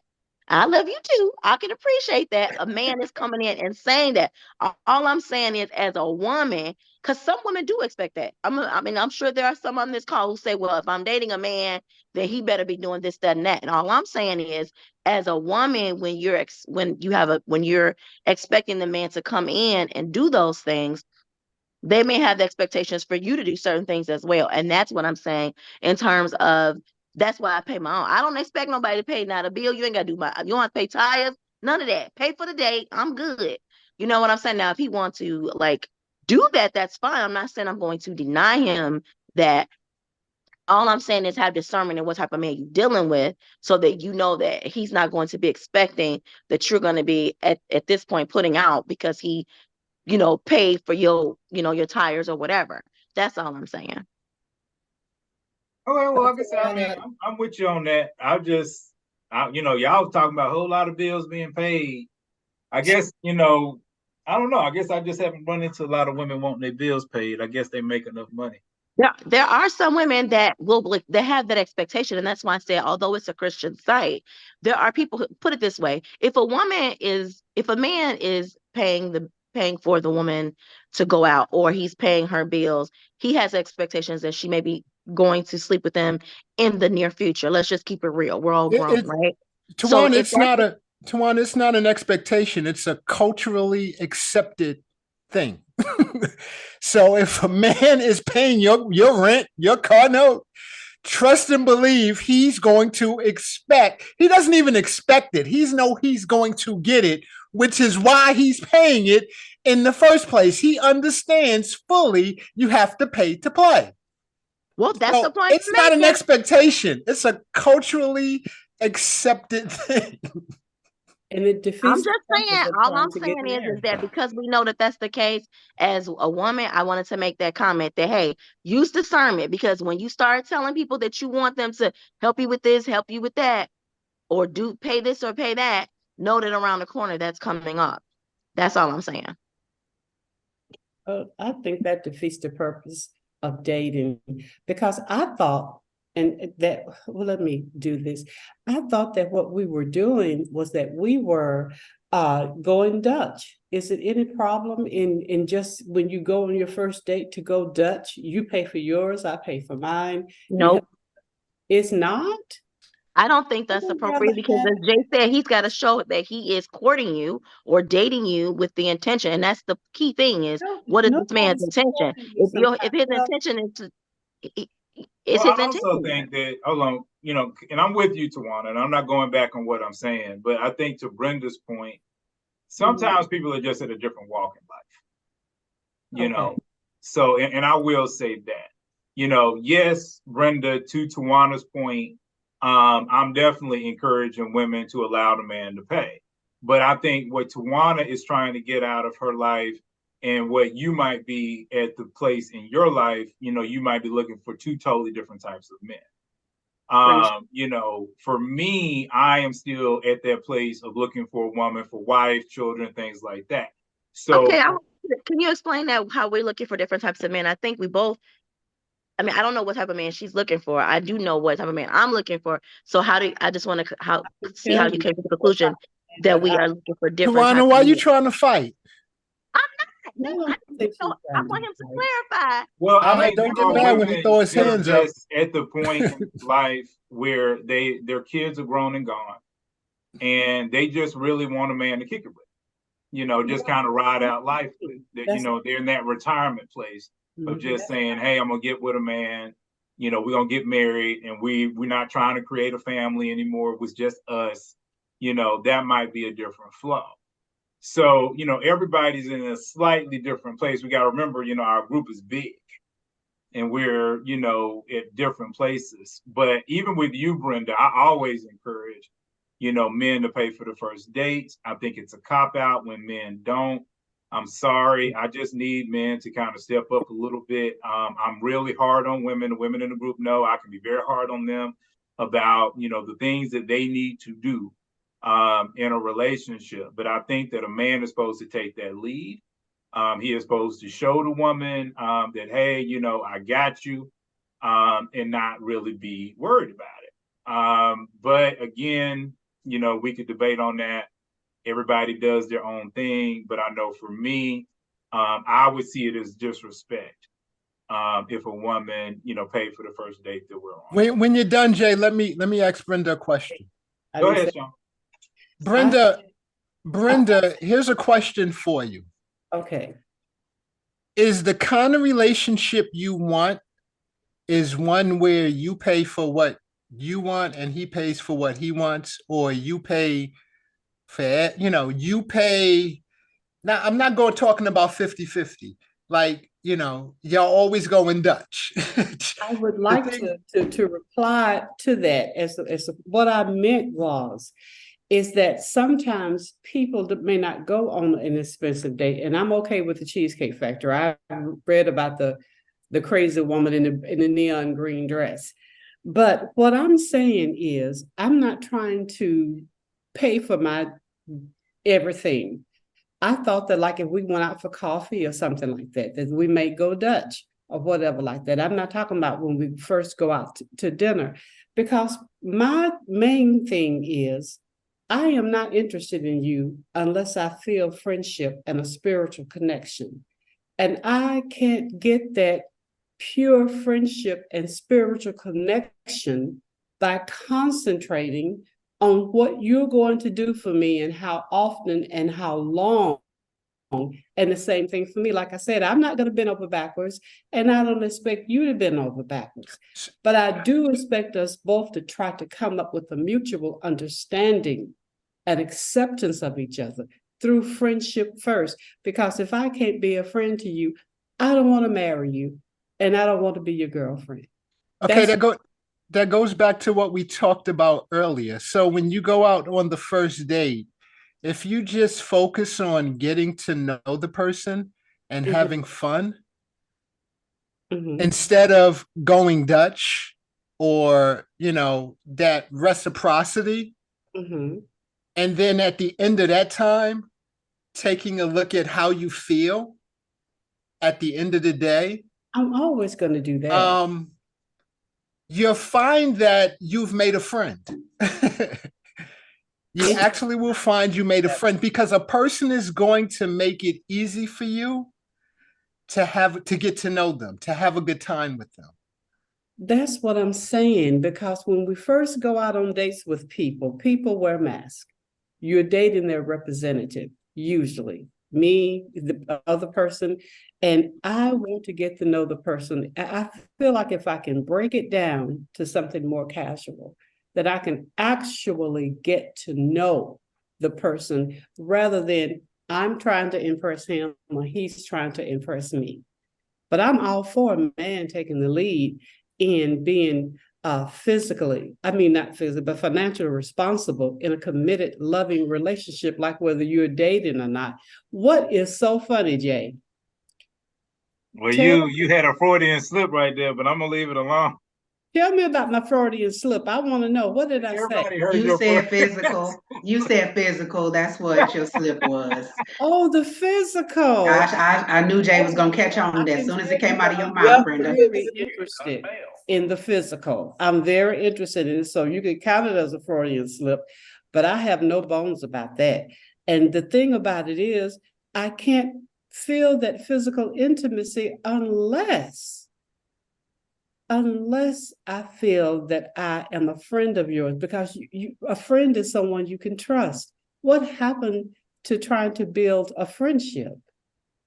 Well, I don't think there's anything wrong with trying to build a friendship. And I also think you're probably sapiosexual, which means you're more into the person than probably the way that they look or whatever.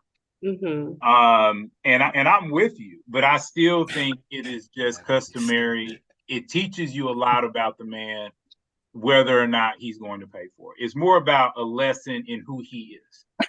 Well, yes, I agree. I agree with you. I didn't say that I would be unwilling for the man to pay for the first date. I was just saying that in some instances, when it's something very casual, like, we're going to go out for ice cream or for coffee or whatever like that, on down in the relationship, I think it's fine for you to say, well, I'll pay for it. And because I may not want to feel obligated if he is always doing something. And I don't expect anyone to pay my bills unless we're engaged or married, because I'm not going to have that. But all I want to do is to get to know the real person and not their representative, because that real person is who you're going to have to deal with after the vows are said and the doors are locked and y'all are in the house together. You're going to have to deal with that real person. So what I'm trying to do is deal with the real person. What's so funny, Tawanda? Tell me, what am I saying? Brian, I might have something to say. I was actually just listening, and then I was commenting, because as you know, when you talk about coffee date, ice cream date, whether it should be a dinner date, I'm like, that would be a great discussion. That's why I was kind of like thinking. Okay, yeah, they're not going to want something in return for ice cream or coffee date if they pay for that. You never know. These dudes these days, 21-year-old dudes, shoot, they take you to McDonald's for a doggone ice cream. They like, okay, what I'm getting for this ice cream? We're not doing McDonald's. Yeah, I've heard. Let's not get crazy. You know, when I go out for ice cream, I don't go to McDonald's. I may go to, well, not Baskin Robbins, but we have in Haagen-Dazs. Cold Stone. Yeah, Cold Stone. Cold Stone Creamery. Yeah, Cold Stone, and there's another place out here. I forget what the name is in Huntsville, but it's Handel's Ice Cream Bar. I'm talking about places like that. I'm not. If you got make bougie ice cream, it is over with McDonald's and Burger King. Okay, end of story. But I did want to see, Brian, did you have something you wanted to ask Brenda? Hold on for a second, Jay. You want to pray us out? It is 1 o'clock. So for everybody that's new, we're going to keep talking. We're not going to get off right now. But for those that do have to get off, we do pray out at 1 o'clock. So I know other people have stuff to do. Lord God, we thank you. We give you praise, Father. We just ask that you would just bless each and every last person. We know that you know their needs, and we just ask that you would just continue to move. Like I say, guiding each and every last one of us, bringing our person closer and closer to us. And we just ask that you would move, have your way now and forever. In Jesus' name, amen. Amen. So, Brian, did you want to say something, or are you just not on mute?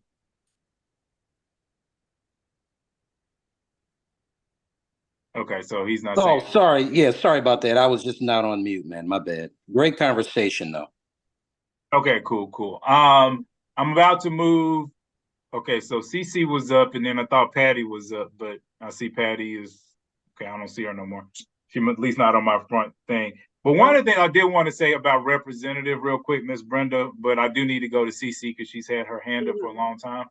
Is one of the ways that I've noticed where a lot of people mess up when it comes to people's representative is that it's not so much you, but people are used to others coming in and being judgmental of them. So if you start a relationship with a gentleman and part of that conversation, you let him know that you're not concerned about some things that you think he might be concerned about, like how much money he has or this, that, and the third, then you might not end up with as much of a representative. Like one of the things that I always try to do when I talk to a lady is I try to let her know, like, look, if you got this going on, if you got that going on, it doesn't bother me. It doesn't worry me. I'm not that dude. I don't care about that. Because what I'm trying to do is diffuse a lot of the pain that she's had in the past, where she might put up a representative instead of just being herself. Because most people just want to be themselves. But unfortunately, we live in a society where we are telling people all the time that you're not good enough, just being you. And it's easy to say, well, no, I don't do that. No, I don't do that. But like one of the things we were talking about earlier in this conversation is chemistry. So chemistry, the whole concept is chemistry is just sexual energy. It's just a sexual energy that you're used to with a person versus another person. So when you go to a person that's in front of you and you're like, we don't have any chemistry, you're already kind of judging them. And then that's why they feel that way, because they're like, well, damn, I don't, measure up. You see what I'm saying? So, but if you're like, look, I like you, let's just see how this goes.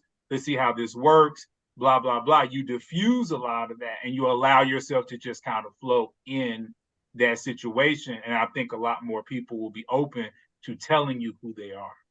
But come on, CC, you've had your hand up for the longest time. I'm so sorry to forever to get to you. Okay, thank you. I've been a widow for 5 years, and I went on a date last weekend. Well, I've been dating, but I went on a date last weekend. It's been a long time. I was introduced to someone, and I really enjoyed the date, and we've been communicating. We both enjoyed the date, and we've been talking all during the week, and no mention of another date. So I would like to know how long after the first date do you follow up with a second date? Does the guy usually follow up with the second date, or how does that work? Generally, most guys are going to pick, the first dates, the first couple of dates, although women have, done it in the past. If he asked you out on the first date, more than likely he will ask you out on the second date. If it's only been a week, I would not necessarily be worried about it. People have things to do. People have lives. But because you say you have been talking to him through the week, again, I wouldn't be as worried about it because you guys are still in contact with each other. Now, as you start to go into the second and third weeks, well, I guess the third and fourth weeks, there could be some concern if, if you don't get another date. Because I would think if he really liked you, he would try to go out with you within 2 weeks of seeing you the first time, or he would tell you why you are not going on a date. Like I say, for instance, if he was a traveling salesman, or if he just had to go take care of family, or something like that. So there needs to be a valid reason why he's not doing that. That being said, depending upon his age, depending upon what he has going on, there are some guys that try to push rosters. And you have to watch the roster mentality, because that is when a man is trying to get 2, 3, 4 women in rotation. And then he's just trying to give all of you just enough energy to keep you going. And then he's just going to the next guy. And Rochelle says, an interested guy will usually say on the first date or the day after date, we should do this again. Yeah. Yeah, that's what. If he, especially if he said he enjoyed it so much and text me the next day about the great time, and he called me the next day. Yeah, so that's why it's kind of throwing me off. I don't want to fully throw him under the bus, but definitely within another week, if he's not asked you for a date, I would just kind of probably not worry about him anymore. But I'm gonna pass it over to Sean Williams, who's a little bit better. Real quick for the guys. If you want, and I do this all the time, and at the end of the date, like Joseph had said, just say, you know what, I had a great time. I would really like to do it again. And if you don't have a day in mind, just say, you know what, I'm really busy. I just kind of broke up a little bit, Sean. Okay. You don't want to leave the woman guessing. If you leave the woman guessing, she's gonna come up with something that may not be in your best interest. But you don't want to keep a woman guessing. You'd want to give them, you want to be clear, you want to give them clear, straightforward information. Okay. And that works. Yeah, works well. Okay. You were kind of breaking up a little bit, Sean, but I agree with what Sean said. And for the guys that are listening, and any guy wants to speak up on this, because I mean, she did, I think, kind of ask the guys in general. So if any other guys want to speak up and say how they feel about it, please do. But I would say for the guys, what I've learned about women is if you come to the table, quote unquote, with how you feel about things and what you're going to do and how you're going to handle the relationship or the dating process in the very beginning, I find a lot of women are very appreciative. They like that, they're attracted to that, and they, that actually ups your value in their eyes. So like for me, I'm always telling them, I'm like, look, in the very beginning, we just date. I'm like, if until both of us say out of our mouths that we're in a relationship, we're not in a relationship. It'll probably take somewhere between 45 days and 90 days for us to even think about being in a relationship. And then if anything happens, I'm just being real, if anything happens between now and that relationship, hey, we're adults. Don't be looking at me like I'm evil. So, I mean, when I say all of that, most women are like, okay, I like that. I know exactly where I am. I know exactly what we're trying to do. And I don't get a lot of pushback. I get a lot of women that really do like that, and that ups their attraction. So it's just one of those things that I think sometimes we as guys, especially in our current society, we can think that if we say kind of what we're going to do or how we handle situations, that, women will be upset about it. But I actually find that most of them appreciate it, because they really do like to know the road that they're going down. Anyway, so did that help you, CC? It does. Thank you. Okay, Sean B. Did you have something you wanted to say, sir?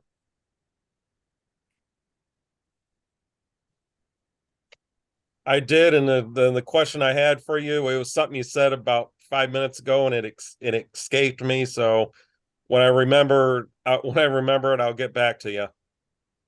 Okay, no worries. I had it in my mind. I honestly forgot what it was, but well, go ahead and get to Natalie's.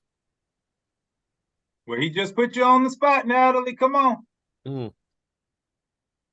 So I would like to also say something to CC. So I agree with what the guys were saying, that, if he truly is interested, and if he's not balancing more than one female and or busy with work, or even if he was busy with work, I think an upstanding guy would tell you like what's going on.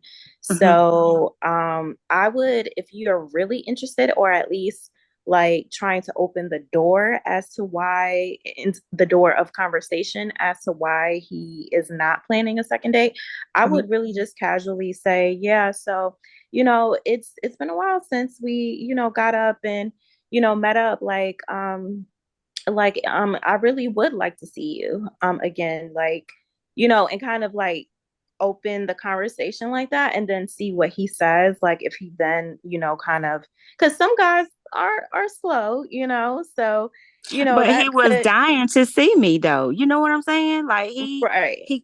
you know, he couldn't wait to see me. Yeah, the And first night you mentioned that, right? That yeah, and then he didn't say anything after that, right? like yeah. So that's what I'm saying. I would wait, like Jay said, it's only been a week, I think you said, from the last time that y'all It's dated. been 2 weeks since, I mean, we've been talking for a little bit over 2 weeks, maybe about 2.5 weeks, 3 weeks.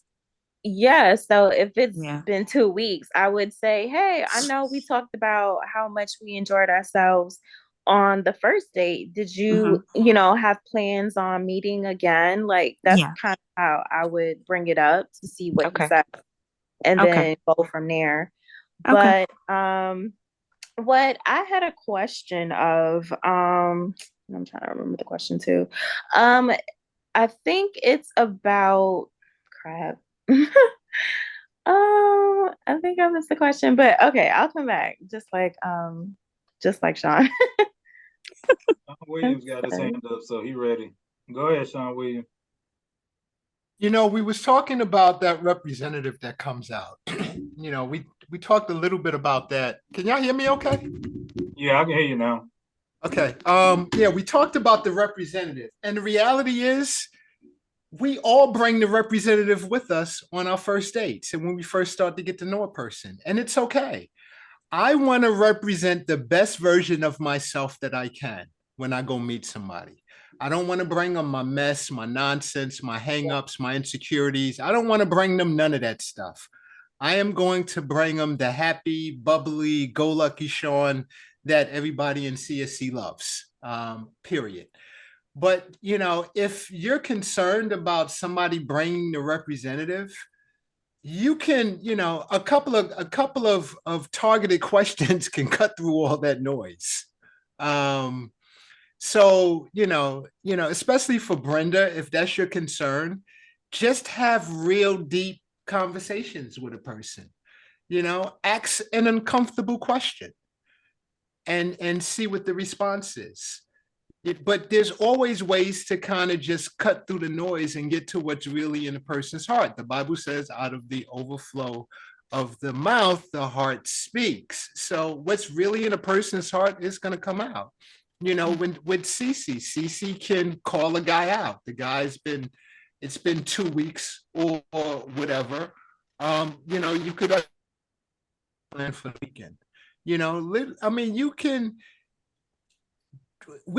you know what? We're adults. We have got to be okay with asking the uncomfortable questions. That's true. Period. We are adults. I'm all for the uncomfortable questions. I love it when a person asks me uncomfortable questions because it gives me the right to ask them one too. Yes. So, we can just cut through all of that noise and just get to the heart of what are you really looking for in this life? I think so. We're grown folks. We can, and if a person can't ask uncomfortable questions or is uncomfortable with the uncomfortable questions and don't want to really answer it and want to dodge the bullet, so to speak, that's not the kind of person for me. It really isn't, because I'm going to deal with truth. I'm going to deal with truth at its deepest level. But if you can't handle the truth, his name from the movie. Oh goodness. Handle the truth. Isn't that the Navy guy? Yeah, the Navy movie, yeah. If you can't handle the truth, then Few good men. Yeah, a few good men. We can't be together if you can't handle the truth. That's right. If you can't deal with reality, we can't be together, because I am not going to say things just to appease you, knowing that it's untrue. Unless you're a large woman, and if you ask me do you look fat, then I'll appease you. I know y'all know I always say stupid stuff. Anyway, so I can really relate to that, Sean, because I wasn't saying it in a critical tone about us, because we do bring our representative first. I guess what I was more talking about people who have ulterior motives, and I run into that. That's one reason I don't appear on any dating sites. I've come across some pretty strange folks. But yeah, we all want to put our best foot forward, and that's part of our representative. But to me, for it to be your true self, it has to be the way you act at home with your family when no one's looking, when no one can see. Do you act that same way out in public with other people? I told my children, I said, my first smile and my first good morning, my first sweetness is to my family. I don't yell at my kids, get your so-and-so out of here, and you so stupid. And then I walk outside and see my neighbor. Why, good morning, Mr. and Mrs. Robinson. How are you? And I haven't given it to my family. That's what I'm talking about, representative. I'm talking about people who are one person behind closed doors and a whole different one out in public. That's what a person they have to earn that. And that's why I say I want to be a friend and get to know them. So I mean, I'm agreeing with you, but there are levels to, let's say that there's different levels to my personality. Yes, to everybody. It starts at the happy-go-lucky, and then it goes all the way up to like an extreme goofiness, extreme happy, extreme you can get whatever. Go more towards the negative. It's just that different levels getting more and more and more and more intense. And if anybody that really knows me, y'all know that's how I am. The more you get to know me, the more you see just how intense I can be. I may fool around with you a little bit in the beginning, but when you get to know me, we're joking around, we're cracking up. And that's fine, because you should get to know them, because the person that you eventually settle on, that's what you're going to be dealing with on a day-to-day basis. You're not going to be dealing with that person primarily that was their representative. You're going to see little pet peeves that come up. There may be food that I like that you don't like, or food that you like that I don't like. And some people have a hard falling out over that. I mean, just simple things. I just believe in not sweating the small stuff. Don't sweat the small stuff. If this person likes this particular food, then let them like it. That's their right to be who they are, just like you have a right to be who you are. It's like giving and taking. And see, when we get people in our lives, they're in our lives for us to care for them. Some people say it's my husband, my wife, my daughter, and I can talk to them or treat them any way you want to. No, you can't. Because every person belongs to God. When they are in your life, they are in your care. They're in your care. You understand? And so that's why I really want to try to get to know people on a friendship basis, because if I can get to know you, then I'll be able to see the real you, the goofy you, the silly you, the you that maybe can't pronounce that word. Well, good, because I can't pronounce this word. It's always been a problem for me. We can be ourselves. And if we can be ourselves and be open with each other, I believe that the relationship would just be better than if I'm looking for a Prince Charming or he's looking for a Cinderella. We're just people with faults that we're trying to improve by God's will to be better people, Well, see, that's what I'm saying. Go ahead, Sean. Yeah, that happens over time. Like if you ask some of my nieces and nephews, they'll tell you I'm the stupidest person on the planet. They know me at that level. Yeah, but see, joking around. I mean, I would agree with you on that, Sean. But again, I think it's the personality of the person that you're dealing with. And then we also have to remember, and this is a sad part about relationships, and I'm sure all of us on the call can relate to this part, is that many times the person that we love the most is the one that we throw more pain on than anybody else. Because, we can be right there next to the person, and then we're having a bad day. The problem is, our job or whatever it is, and then we come home and then we yell at, our spouse, or we yell at, the person that's in the house. I think sometimes, when you're talking, because I think when you're saying representative, and you're saying, well, I do XYZ in the house and I do XYZ out of the house.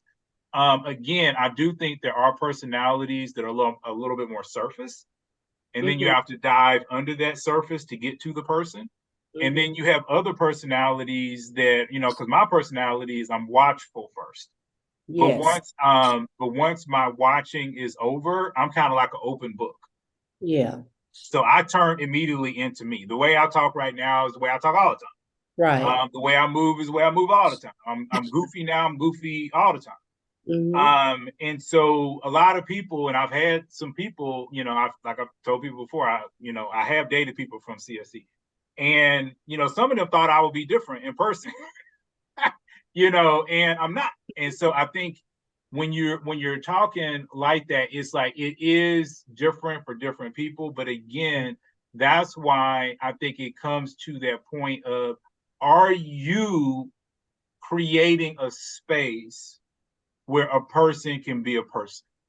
A safe space. Yes, because I mean, we do it. Like, for instance, if you are around a man, let's say you just started dating a guy, and then the next thing out your mouth is, I really like guys in suits. I really like guys in suits. And your man, the man you dating, he don't really wear suits. You see, you're not creating a safe space. You see what I'm saying? That's not a safe space, because now you are jabbing him, slightly on the side. Right. Instead of creating a safe space. So if he says, hey, I like football, and then you're like, oh, that's great. You have something you enjoy. I don't like football, but I like the fact that on Sunday you can relax and you can watch football. Now you created a safe space. That's right. And you're allowing the man to be who he is. And men can do the same thing. Like a lot of guys, let's be real, we got a lot of Black women on the call, and a lot of black men will say stuff like, is this your hair? Your hair don't look like this. All that kind of stuff. And when they do that, they're not creating a safe space. Instead of just saying, I like what you like. I like the way you look. I like the fact that you have your style and your style is working for you. Right. Now the man is creating a safe space for that woman to be all of what she wants to be. Right. And Jay, that's what I'm talking about, us creating a safe space. You nailed it. All of this getting to know you on a casual basis, and all of this getting to be friends with you, is about creating a safe space.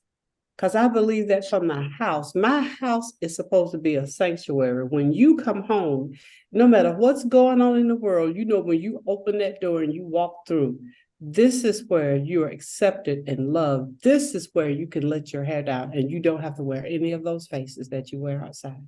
Isn't that what God wants us to do? Isn't that what He wants us to do for each other? Then that's what I'm saying. And I appreciate your comments, Jay and Sean W. Well, thank Thought you. about Yeah, you going to tell us, Sean, you're going to Brenda, I'm picking last name. You broke up a little bit, Sean. What'd you say? Oh, I said I'm picking on Brenda because she has my last name. Oh, okay. Yeah, his last name is Williams. Come on, Natalie. I see your hand up. Okay, so I think I remember my question.